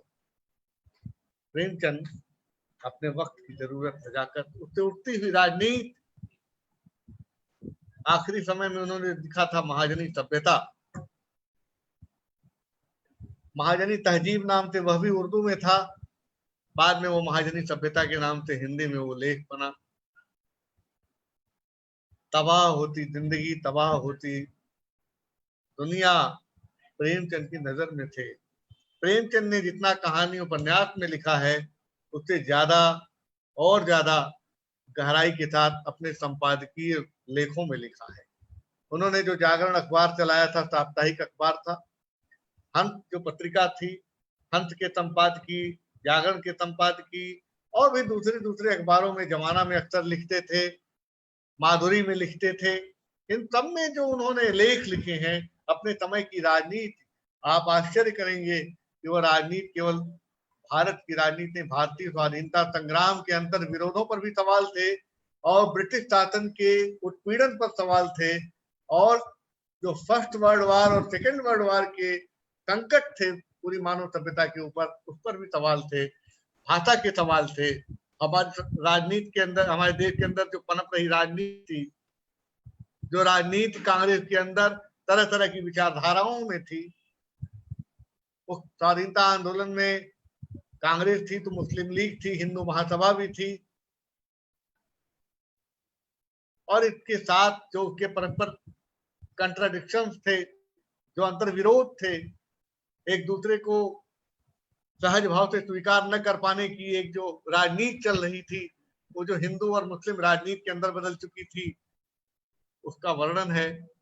उस वर्णन को उन्होंने अपने उपन्यासों में या इन कहानियों में जितनी जगह नहीं थी उससे ज्यादा एक बहैसियत पत्रकार उन्होंने अपने लेखों में वो जगह दी है। बड़े बड़े लेख हैं, वो महत्वपूर्ण लेख है।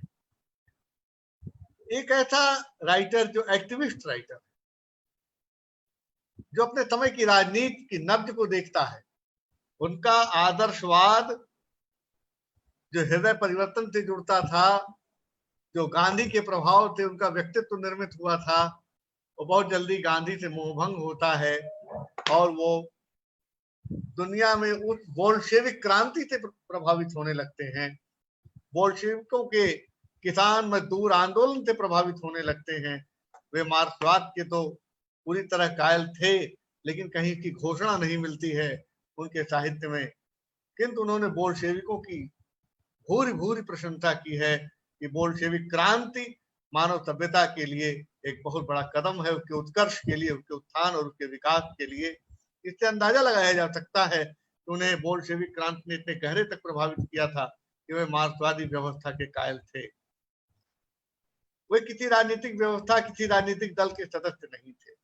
बहुत सारे लोगों ने कहा, कुछ लोग हैं जो संघ की राजनीति करते हैं या जो तमाम तरह की बात करते हैं कि वो नहीं, वो मार्क्सवादी नहीं थे। हम कहाँ कहते हैं कि वो मार्क्सवादी थे। उन्होंने तो प्रगतिशील लेखक संघ पर भी उन्होंने सवाल कर दिया था, अपने भाषण में कहा था, मुझे लगता है कि प्रगतिशील लेखक संघ नाम इसका सही नहीं है, लेखक तो स्वभावतः प्रगतिशील होता है। उन्होंने यहाँ लिखा है, ये लाइन है और उसमें ये बात बहुत साफ तौर पर कही है, प्रगतिशील लेखक संघ यह नाम ही मेरे विचार से गलत है। साहित्यकार या कलाकार स्वभावतः प्रगतिशील होता है, अगर वो यह उसका स्वभाव न होता तो शायद वह साहित्यकार ही न होता। उसे अपने अंदर भी एक कमी महसूस होती है और बाहर भी इसी कमी को पूरा करने के लिए उसकी आत्मा बेचैन रहती है। अपनी कल्पना में वह व्यक्ति और समाज को सुख और स्वच्छंदता की जिस अवस्था में देखना चाहता है वह उसे दिखाई नहीं देता, इसलिए वर्तमान मानसिक और सामाजिक अवस्थाओं से उसका दिल उड़ता रहता है। तो उन्होंने एक्सप्लेन किया इस चीज को।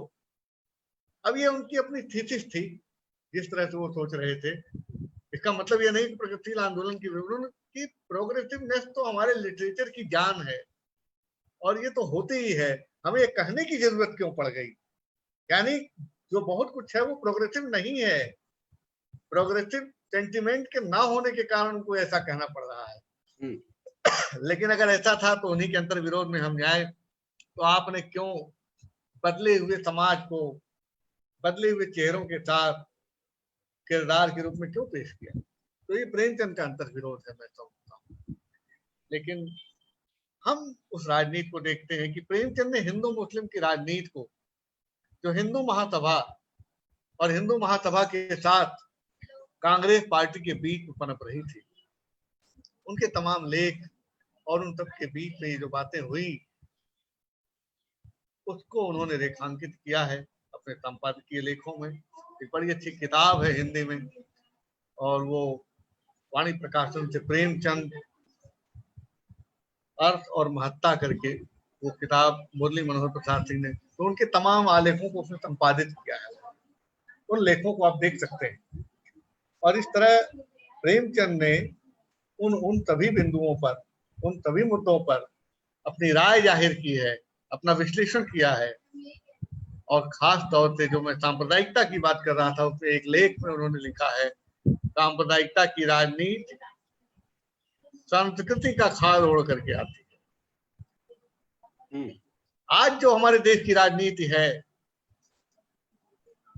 उसने जो खाल ओढ़ी है वो कल्चर, भारतीय संस्कृति की खाल ओढ़ी है। हम भारतीय हैं, we are Indian. Who the person not affiliated with us, they are not Indian. जो हमसे जुड़ा नहीं है वो भारतीय नहीं है।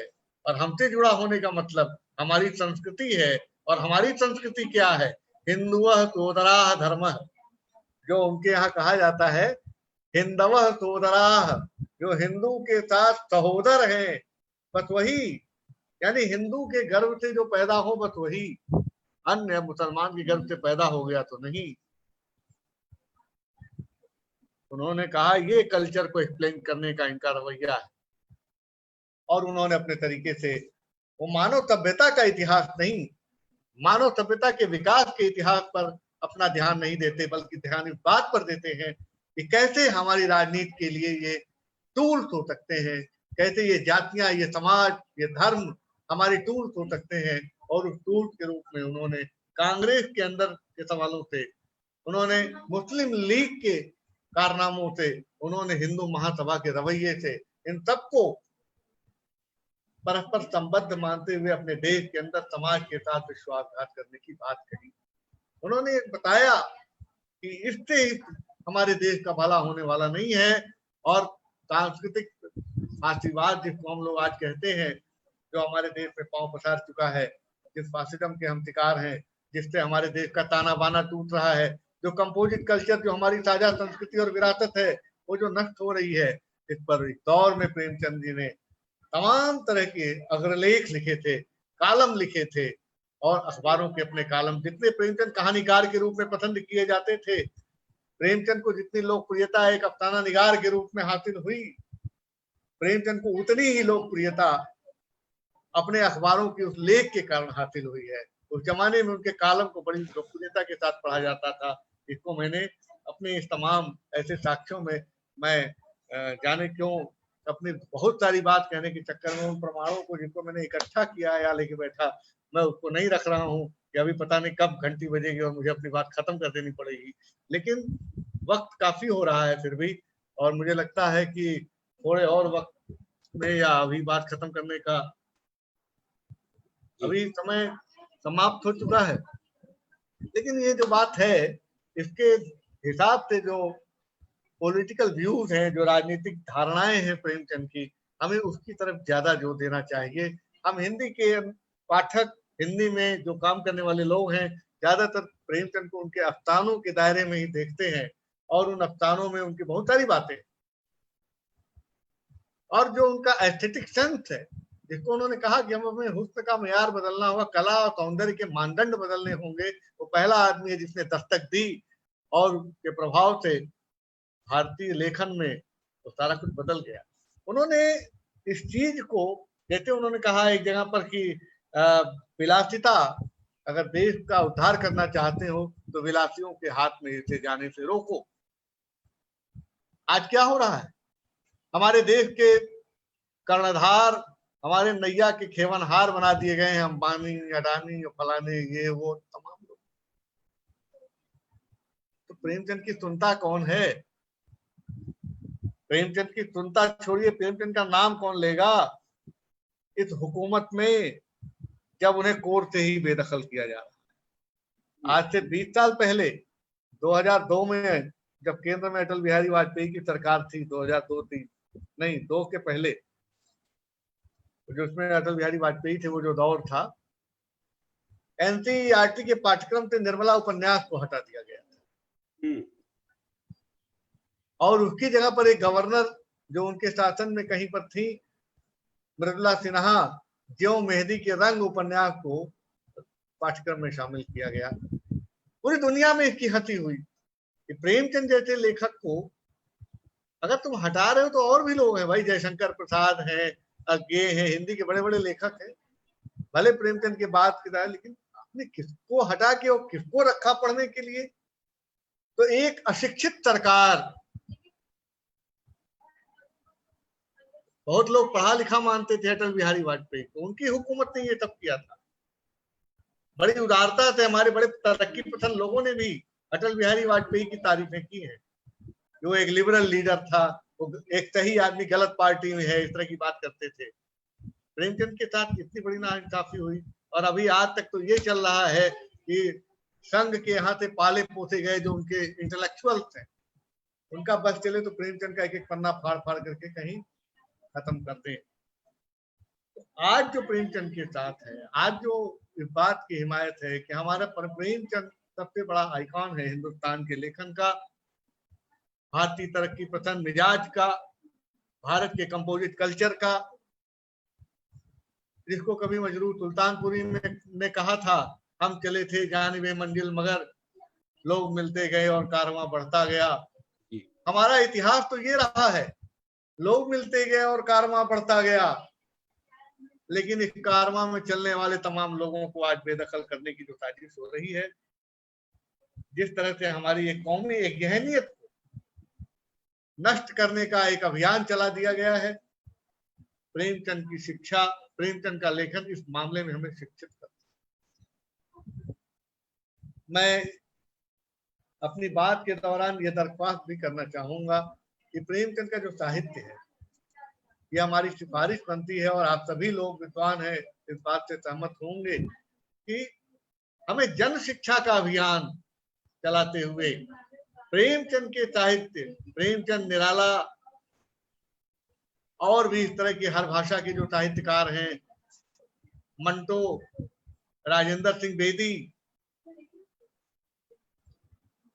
दूसरी भाषा में तमाम साहित्यकार हैं, सबका नाम लेकर हम विचार कर सकते हैं, तय कर सकते हैं। हमें पब्लिक नोटिस में आज जनता के बीच में साहित्य के लिए भी कोई स्पेस नहीं। लेखक तो बड़े लेखक जो पॉपुलर हैं, लोकप्रिय लेखकों को तो लोग जैसे लगता है कि समय के साथ भूल जाएंगे। हमारी टेक्नोलॉजी का इतना दबाव हो गया है कि पढ़ने की संस्कृति ही लुप्त हो रही है। तो एक दिन ऐसा भी आ सकता है कि प्रेमचंद नहीं पढ़े जाएंगे। मैंने तो एक एनालिसिस पढ़ी थी जिसमें प्रेमचंद और चेतन भगत की तुलना लोगों ने की थी। हमारा वो दिन आ गया है कि चेतन भगत की तुलना प्रेमचंद, क्योंकि इतने पढ़ने वाले प्रेमचंद को हैं और इतने पढ़ने वाले चेतन भगत को हैं। जिसने ये एनालिसिस की थी उसकी बुद्धि कितनी मारी गई है, यानी देश का समाज कारपोरेट कल्चर में किस तरह से तब्दील हो चुका है। प्रेमचंद तो कारपोरेट के खिलाफ, प्रेमचंद ने तो तमाम इस तरह की बातों को का हवाला दिया जिसके बारे में मैंने आपसे यहाँ चर्चा की है। तो प्रेमचंद का सिर्फ नाम लेकर के, उनकी विरासत को लेकर के हम तब तक आगे नहीं बढ़ पाएंगे जब तक कि उस लिटरेचर को अपने घोषणा पत्र के रूप में हमें समाज में अपनी एक जिम्मेदारी के तौर पर रखना होगा, तभी जाकर के बात बनेगी। वरना जो उनका प्रगतिशील आंदोलन को लेकर के जो भाषण है, रिफाहे आम क्लब लखनऊ में 1936 में 10 अप्रैल को दिया गया जो उनका भाषण है, वो एक ऐसा घोषणा पत्र है जो आज भी हमारे लिए काम करता है। और हमें उसका केवल वाचन नहीं करना चाहिए, हमारी कोशिश होनी चाहिए कि हम इस चीज को कैसे आगे रख करके चलें।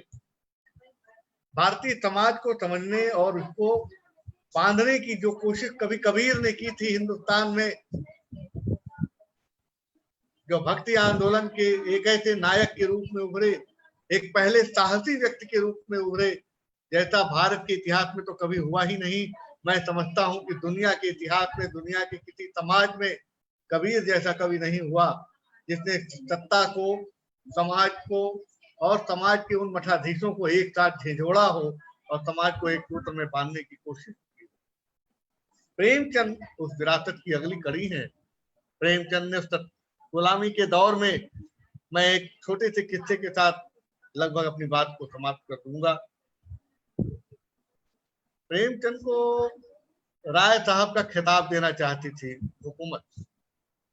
उस समय जो खिताब मिलते थे खान बहादुर मुसलमानों को, और हिंदुओं को देते थे राय बहादुर। तो राय साहब का खिताब मिलना था और वो आया फरमाना। वो वैसे ही था जैसे हमारे यहाँ पद्मश्री, पद्म भूषण आदि आदि, और जिसको मिल जाए तो उसको बहुत सारी सहूलियतें मिलती थी। एक गरीब लेखक को इतने बड़े लालच में डाल दिया गया और उनकी गरीबी का आलम बेतरह था कि जिसने उनको गहरे धर्म संकट में डाला। मैं ये वाकया उस किताब से, जो उनकी पत्नी ने लिखा है, प्रेमचंद जी की पत्नी शिवरानी देवी थी, उन्होंने एक किताब लिखी है प्रेमचंद घर में। उस किताब के हवाले से ये बात आपके सामने रख रहा हूँ। और वो काफी परेशान थे प्रेमचंद जी। खत लिख करके उन्हें जवाब देना था कि क्या करें, हुकूमत को, सरकार को क्या जवाब दें। कश्मकश में थे। रात में उठ के टहलते थे। फिर तो उनकी पत्नी ने पूछा कि आप कुछ परेशान लग रहे हैं। कुछ नहीं कहा, लेकिन बहुत मुश्किल के बाद उनकी पत्नी ने उनसे उगलवाया, पूछा कि नहीं कुछ तो है, जरूर कोई बात है, आप बताना नहीं चाहते हैं। तो कहा एक मुश्किल है, सरकार से एक खत आया है कि वो हमें राय साहब का खिताब देना चाहती है। अब मैं समझ नहीं पा रहा हूँ मैं इसका क्या जवाब दूं। एक बेहद गरीब व्यक्ति, परिवार, निम्न मध्य वर्ग का भी वो नहीं, वो तो बहुत मुश्किल के दिनों में थे उन दिनों। उनको उनकी पत्नी ने कहा ये कौन सी बड़ी मुश्किल बात है, अरे लिख तो कि मुझे जनता की राय साहबी पसंद है सरकार की। कितनी बड़ी बात है, जनता की राय साहबी पसंद है, सरकार की राय साहबी नहीं। और वो प्रसन्न हो गए। जिसके लिए उनको पैसा लेना था, जिसके लिए उनको तमाम सरकारी ओहदा और ये सब लेना था, वो उनकी बीवी ही कह रही है इसको ठोकर मार दो। अगर वो पद्मश्री प्रेमचंद हो गए होते, अगर वो राय साहब प्रेमचंद हो गए होते, तो क्या हमारे बीच में इस तरह से हमारी बहसों के केंद्र में होते। जब प्रगतिशील लेखक संघ की स्थापना हो रही थी तो उसका पहला सदस्य जवाहरलाल नेहरू को बनाया जाने वाला था। हमारे संगठन के तमाम साहित्यकारों ने इस बात का विरोध किया, कहा प्रेमचंद जैसे लेखक के होते हुए हम जवाहरलाल नेहरू को क्यों अपना सदर बनाएंगे। और खुद इस पर दस्तखत किया जवाहरलाल नेहरू ने, नहीं नहीं बिल्कुल सही लोग कह रहे। वो बड़े लोग थे, उन्होंने इसका बुरा नहीं माना कि हमारे नाम का विरोध हो गया तो वहां नहीं, उस मीटिंग में शामिल हुए। और नेहरू जी ने भी प्रेमचंद के मौजूदगी पर, उनके सदर बनाए जाने पर अपना समर्थन दिया। अगर वो राय साहब हो गए होते तो होता। तो प्रेमचंद जैसे मिजाज का आदमी और प्रेमचंद जैसे लेखक का, हमारे हिंदुस्तानी लेखक के रूप में, वो उपनिवेश के एक ऐसे लेखक थे जिन्होंने उपनिवेशवाद की चुनौतियों को हर वक्त टक्कर दी। अगर हमारे पास स्वतंत्रता आंदोलन का इतिहास नाम से कोई किताब न हो तो केवल प्रेमचंद का साहित्य हमारे लिए उस इतिहास की खान साबित होगा। हम जान सकते हैं कि ब्रिटिश काल का समाज किस तरह एक शोषण तंत्र के रूप में काम कर रहा था और देश का किसान, गरीब और तमाम जो कामन अपनी अपनी भूमिका में किस प्रकार दिखाई दे रहे थे। ये सारी बातें हम केवल प्रेमचंद को पढ़ करके जान सकते हैं। हमारे समाज के जातियों के बंटवारे क्या थे, हमारे समाज में धर्मों के झगड़े क्या थे। प्रेमचंद की कहानी जुलूस इस बात का बयान करती है। जुलूस को पढ़िए तो इस बात साफ साफ दिखा जा सकता है। तो हवाले बहुत से हैं और अपनी बात को विस्तार में दिया जा सकता है, इस बात को कहने की पूरी गुंजाइश है। मुझे पंजाब में अपनी बात रखने का भौतिक रूप में यदि अवसर मिला तो कभी जरूर और विस्तार में इस बात को कहूंगा। आज तो मैं आभासी दुनिया में आकर के अपनी बात रख रहा हूँ, ये वर्चुअल वर्ल्ड में, फिर भी हमारा ये विकल्प है कि हम इस समय वर्चुअल तरीके से अपनी बात कर सकते हैं, कर रहे हैं।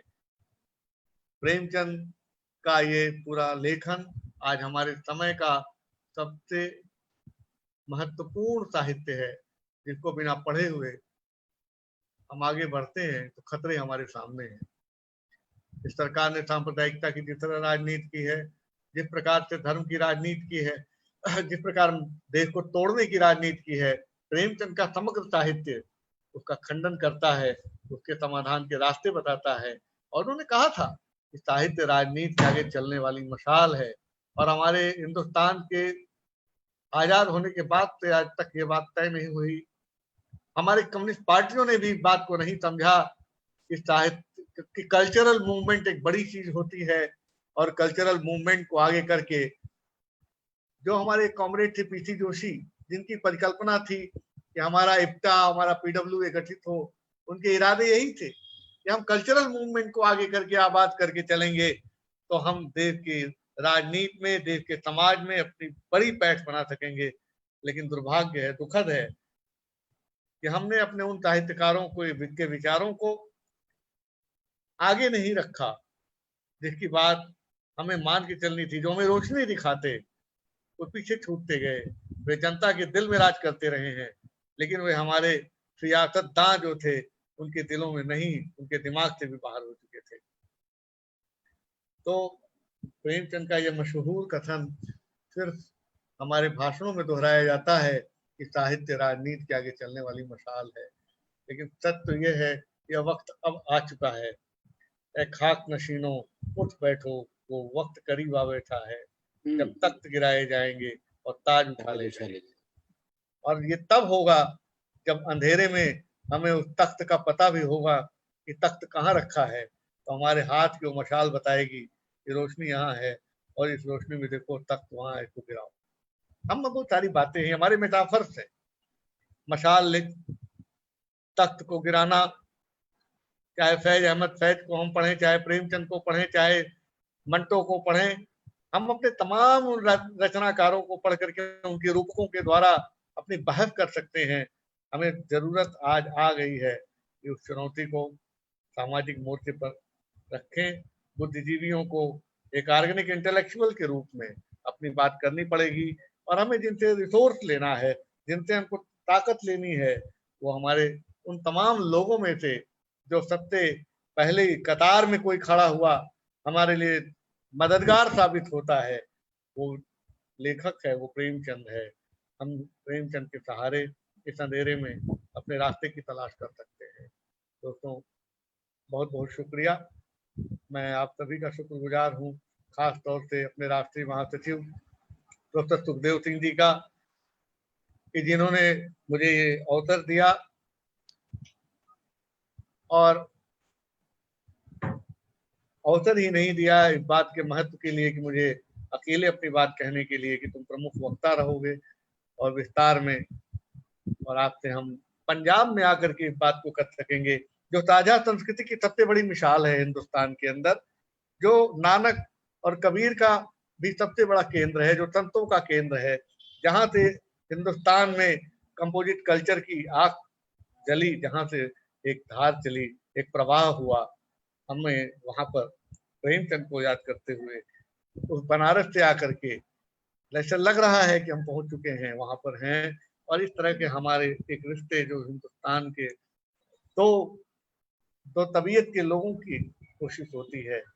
हमें बहुत खुशी है कि पंजाब की पवित्र भूमि पर जिसने सामाजिक बदलाव का बड़ा आंदोलन शुरू किया था, हम वहां पर आज प्रेमचंद की जरूरत को महसूस कर रहे हैं, अपने समय की कठिनाइयों से उससे समाधान करने की कोशिश कर रहे हैं। आप सभी लोग, हमारे संचालन मॉडरेटर डॉक्टर कुलदीप सिंह जी, हमारे सुरजीत सिंह बरार साहब, डॉक्टर गंगाराम राजी साहब और पंजाब के महासचिव सुरजीत जट साहब और अरविंदर कौर जी और भी जो दोस्त आए हैं, उन सभी दोस्तों के प्रति मैं बहुत शुक्रगुजार हूँ, बेहद बेहद आभार व्यक्त करता हूँ। अगर फिर कभी मौका मिला तो इस पर बात होगी। बहुत बहुत शुक्रिया। जी सर। अगर कोई बात आगे की हो तो मैं कर सकता हूँ। जी जी, बहुत बहुत धन्यवाद सर आपका। आपने बहुत विस्तृत रूप में ये लाओ, प्रेमचंद, मुंशी प्रेमचंद जी की व्यक्तित्व और उनके कृतित्व पर बहुत अच्छा व्याख्यान दिया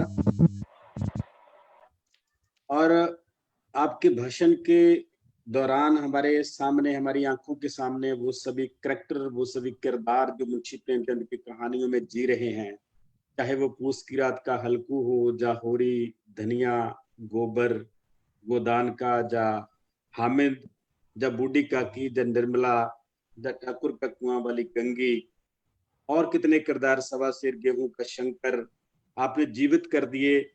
उन किरदारों को एक बार फिर इन कहानियों के माध्यम से, इस चर्चा के माध्यम से, और आपने जो कंक्लूड किया है कि मुंशी प्रेमचंद की रचनाएं हमारे आज के समाज का घोषणा पत्र हैं, और अगर हमने ब्रिटिश राज्य और उसके बाद के समाज को देखना है तो हमें मुंशी प्रेमचंद की रचनाओं का अध्ययन करना होगा, उसके पास जाना होगा और बार बार जाना होगा।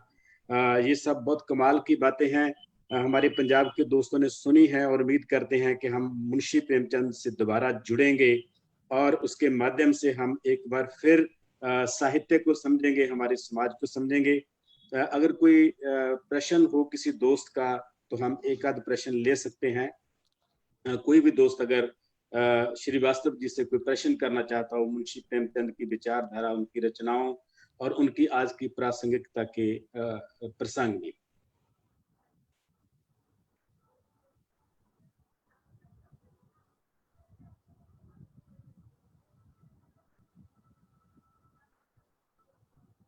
अगर नहीं तो फिर मैं पहले 1 मिनट के लिए निवेदन करूंगा कुलदीप जी से। जी कुलदीप जी, देखा कि बराड़ साहब कुछ कहना चाहते हैं, उनका अनम्यूट करवाइए आप। बराड़ साहब आप अनम्यूट करो जी, तुसी माइक अपना अनम्यूट कर लो बराड़ साहब।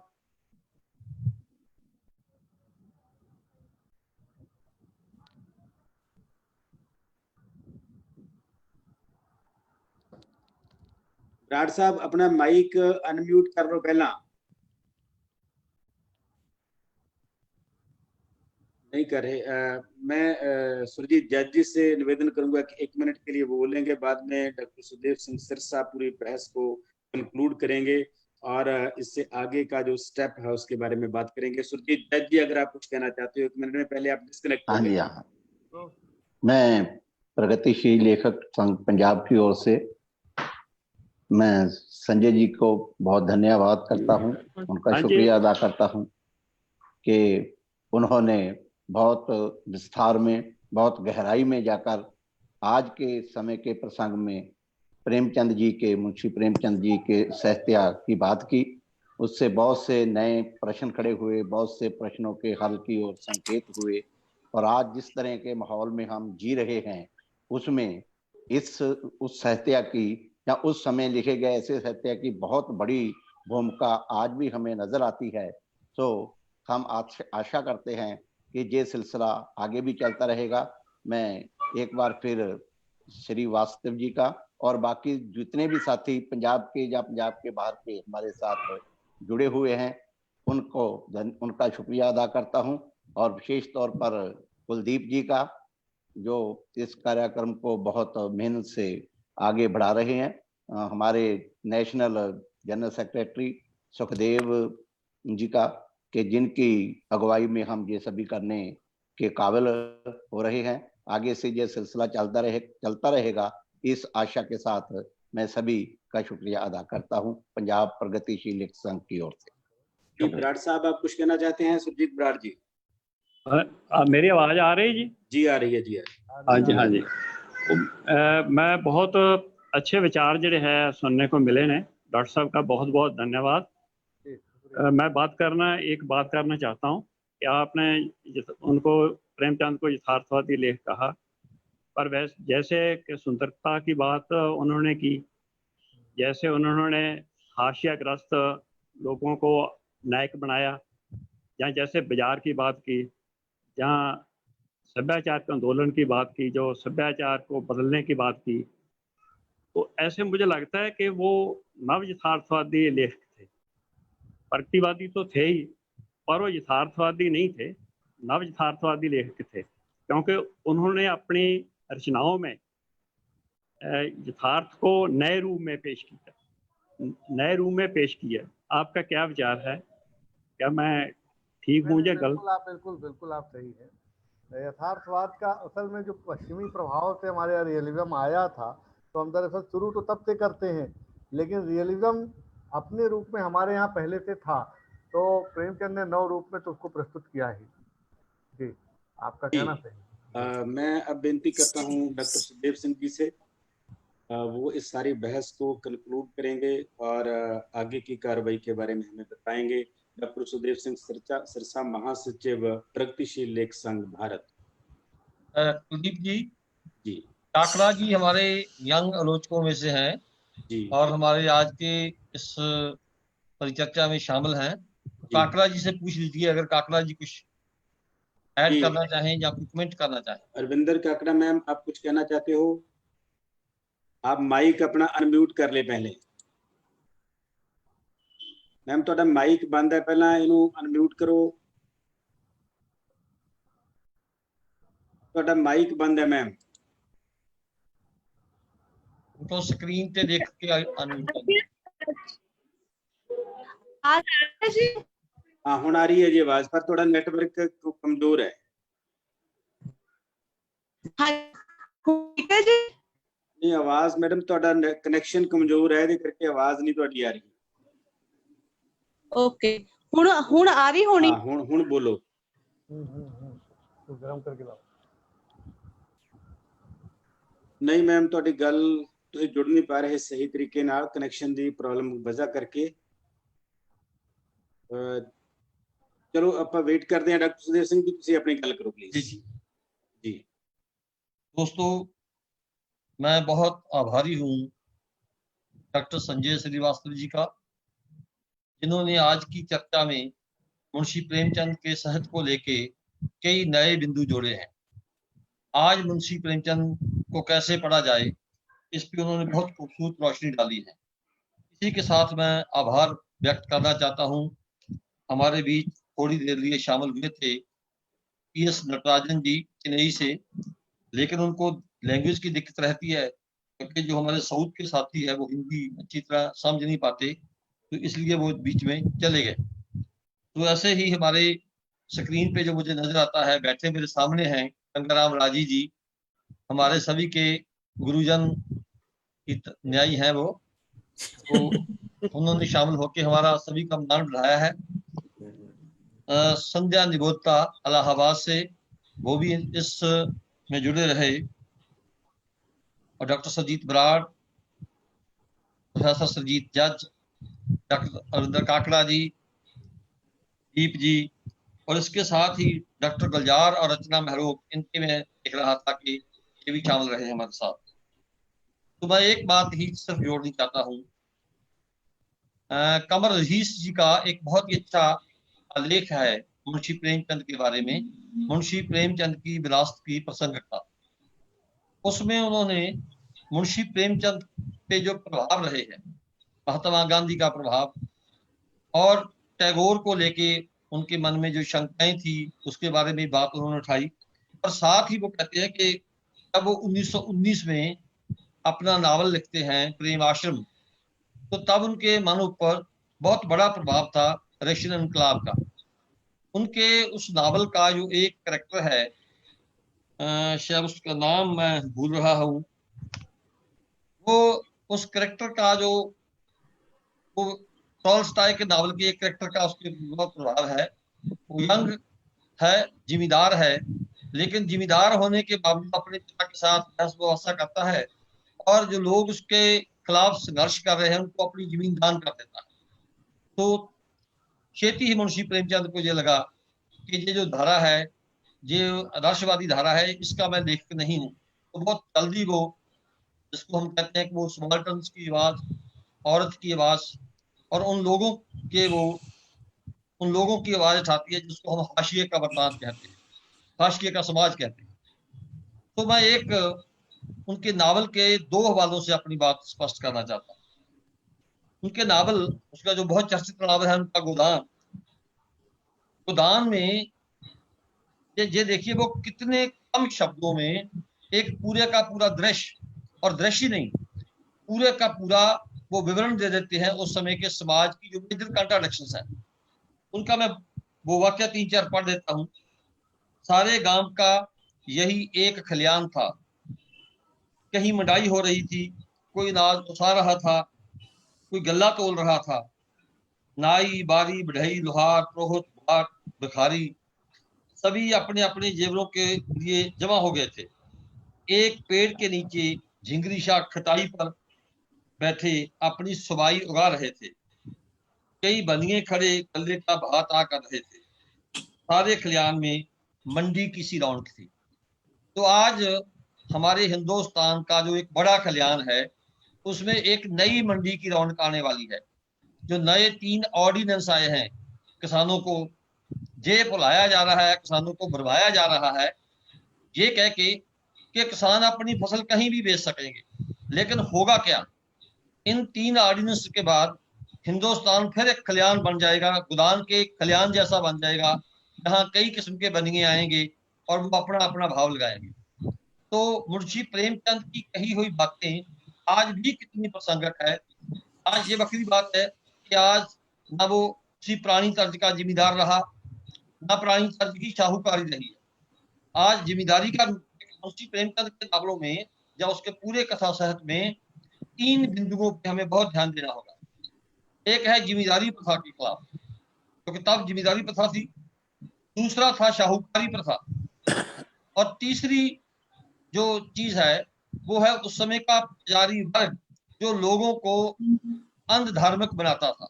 तो ये तीनों बातें आज नए रूप में आ रही है, लेकिन बहुत नई चुनौतियां भी लेके आ रही है। उनका नया रूप देखना होगा।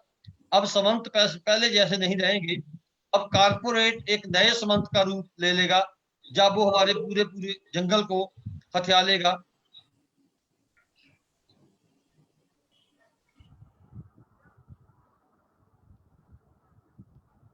क्या है, गरम करके ले आओ।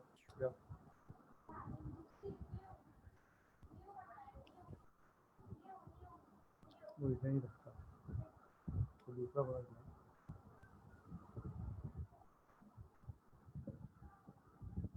डॉक्टर साहब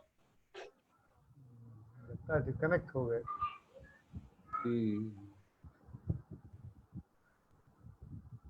जुड़ के दोबारा। जी डॉक्टर साहब बोलिए।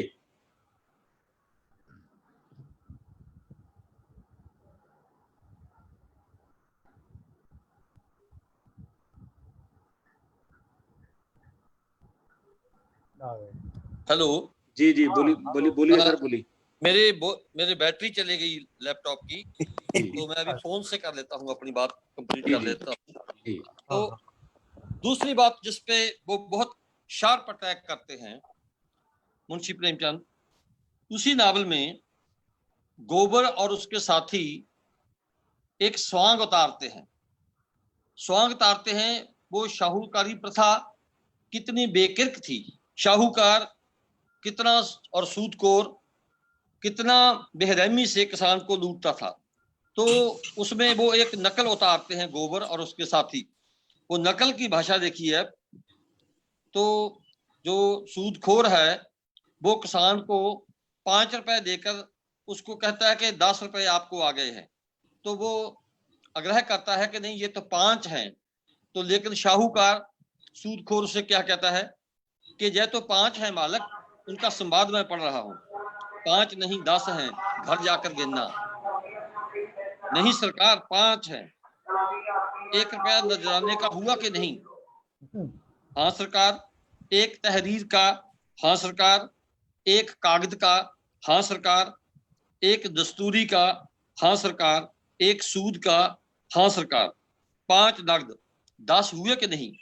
हाँ सरकार, अब ये पांचों भी मेरी ओर से रख लीजिए। और सूदखोर कहता है कैसा पागल है? तो आगे वो जवाब देता है, नहीं सरकार, 1 रुपया छोटी ठकरैन के नजराने का, 1 बड़ी ठकरैन का, 1 रुपया छोटी ठकरैन के पान खाने का, 1 बड़ी ठकरैन के पान के लिए, बाकी बचा 1, ये आपके क्रियाकर्म के लिए। ये शब्द पे ध्यान देना चाहता हूं, क्रियाकर्म। मुंशी प्रेमचंद जानते थे कि अब सूदखोरी प्रथा, महाजनी प्रथा का खात्मा होने वाला है, जिसकी नई रोशनी आ रही है। आजादी का संघर्ष बहुत अपनी आर पार की लड़ाई में था, तो वो जानते थे कि अब लोग चेतन हो चुके हैं, अब ये सूदखोर जो प्रथा है, जो शाहूकारी प्रथा है, ये नहीं रहने वाली। तो इस नकल में ही उन्होंने संकेत कर दिया है कि इनका अंत होने वाला है, अब इनका दाह संस्कार करना पड़ेगा। सो मैं समझता हूं कि मुंशी प्रेमचंद के गद्य साहित्य को भी, और जहां हम कहेंगे कि उनका जो कथा साहित्य है, उनके कथा साहित्य में बहुत से ऐसे संकेत थे जो उनके दौर की जो मेजर कंट्राडिक्शन थी, वो अपने कथा नायक के रूप में छोटे छोटे पात्रों के छोटे छोटे वृत्तांत में वो अपने दौर की जो मेजर कंट्राडिक्शन हैं, जो कंट्राडिक्शन हैं, एक तरफ सूदखोर हैं, एक तरफ सामंत लोग हैं, जिम्मेदार हैं, और दूसरी तरफ वर्किंग क्लास है जो नई, जिसके मन में एक नई चेतना भी आ रही है विज्ञान की वजह से, नई शिक्षा की वजह से। और दूसरी तरफ वो देख रहे हैं कि संसार भर में सोवियत क्रांति जैसी क्रांतियां हो रही हैं, इनकलाब आ रहे हैं। इसीलिए मुंशी प्रेमचंद ने 1913 में कहा था कि 1933 में कि समाजवाद के बगैर हमारा गुजारा नहीं है। सो मैं समझता हूं कि मुंशी प्रेमचंद के कथा साहित्य में बहुत से ऐसे संकेत पड़े हैं जो हमारी आज के दिन की कॉन्ट्राडिक्शंस है, जिनकी ओर संजय जी ने बहुत खूबसूरती से हमें जिनको रेखांकित किया, जिन बिंदुओं को, कि आज की जो मेजर कॉन्ट्राडिक्शंस हैं उनको समझने के लिए मुंशी प्रेमचंद कैसे रेलेवेंट हो सकते हैं। तो मैं पंजाब की ओर से डॉक्टर संजय श्रीवास्तव जी का और उन साथियों का जो दूसरे प्रदेशों से हमारे साथ जुड़े हैं, मैं उनका बहुत ही आभारी हूँ। Thank you. जी डॉक्टर सुदेश सिंह, आपका बहुत बहुत धन्यवाद। एक निवेदन करना चाहूंगा सभी दोस्तों से, पंजाब के दोस्तों से, कि इतना अमूल्य जो भाषण, जो चर्चा हम यहाँ पर करते हैं, पर उसके साथ हम इतने लोगों को जोड़ नहीं पा रहे अभी। वो हमारी सभी की जिम्मेवारी है कि हम डायरेक्ट लाइव यूट्यूब पे अपना जूम पर जोड़ें, या फिर इसके बाद मैं आपको लिंक भेजूंगा, वो लिंक सबसे साझा करें, या फिर जो हमारा प्रोग्रेसिव राइटर एसोसिएशन का फेसबुक पे ग्रुप है, वहां पर भी ये भाषण रहेगा, वहां पर भी जोड़ सकते हैं। इतनी कीमती बातों को हम हमारे लोगों तक पहुंचाएं, हमारे राइटर्स तक पहुंचाएं, ताकि जो बातें आज की हैं, इतनी महत्वपूर्ण जो चर्चा की है, इससे सभी पंजाब के लोग फायदा उठा सकें। कम लोग जुड़े हैं, इसके लिए हमें और यत्न करना होगा, अधिक से अधिक लोगों तक ये वार्ता, ये परिचर्चा, ये डिस्कशन, ये संवाद, ये डायलॉग लेकर जाना होगा, तभी हम इसमें सफल हो पाएंगे, जो हम हमारा उद्देश्य है, जो हम करना चाहते हैं। बहुत बहुत धन्यवाद सर आपका, डॉक्टर संजय श्रीवास्तव जी, डॉक्टर सुदेव सिंह, आपका भी बहुत बहुत शुक्रिया, सुरजीत जज जी, सुरजीत बराड़ जी, मैडम अरविंदर कौर, और बाकी सभी दोस्त जो हमारे साथ जुड़े हुए हैं, उन सभी का धन्यवाद। अगले शनिवार किसी और वक्तव्य के साथ, किसी और परिचर्चा के साथ हम जुड़ेंगे। एक बार फिर आप सभी दोस्तों का बहुत बहुत शुक्रिया, बहुत बहुत धन्यवाद। मेहरबानी कुलदीप जी।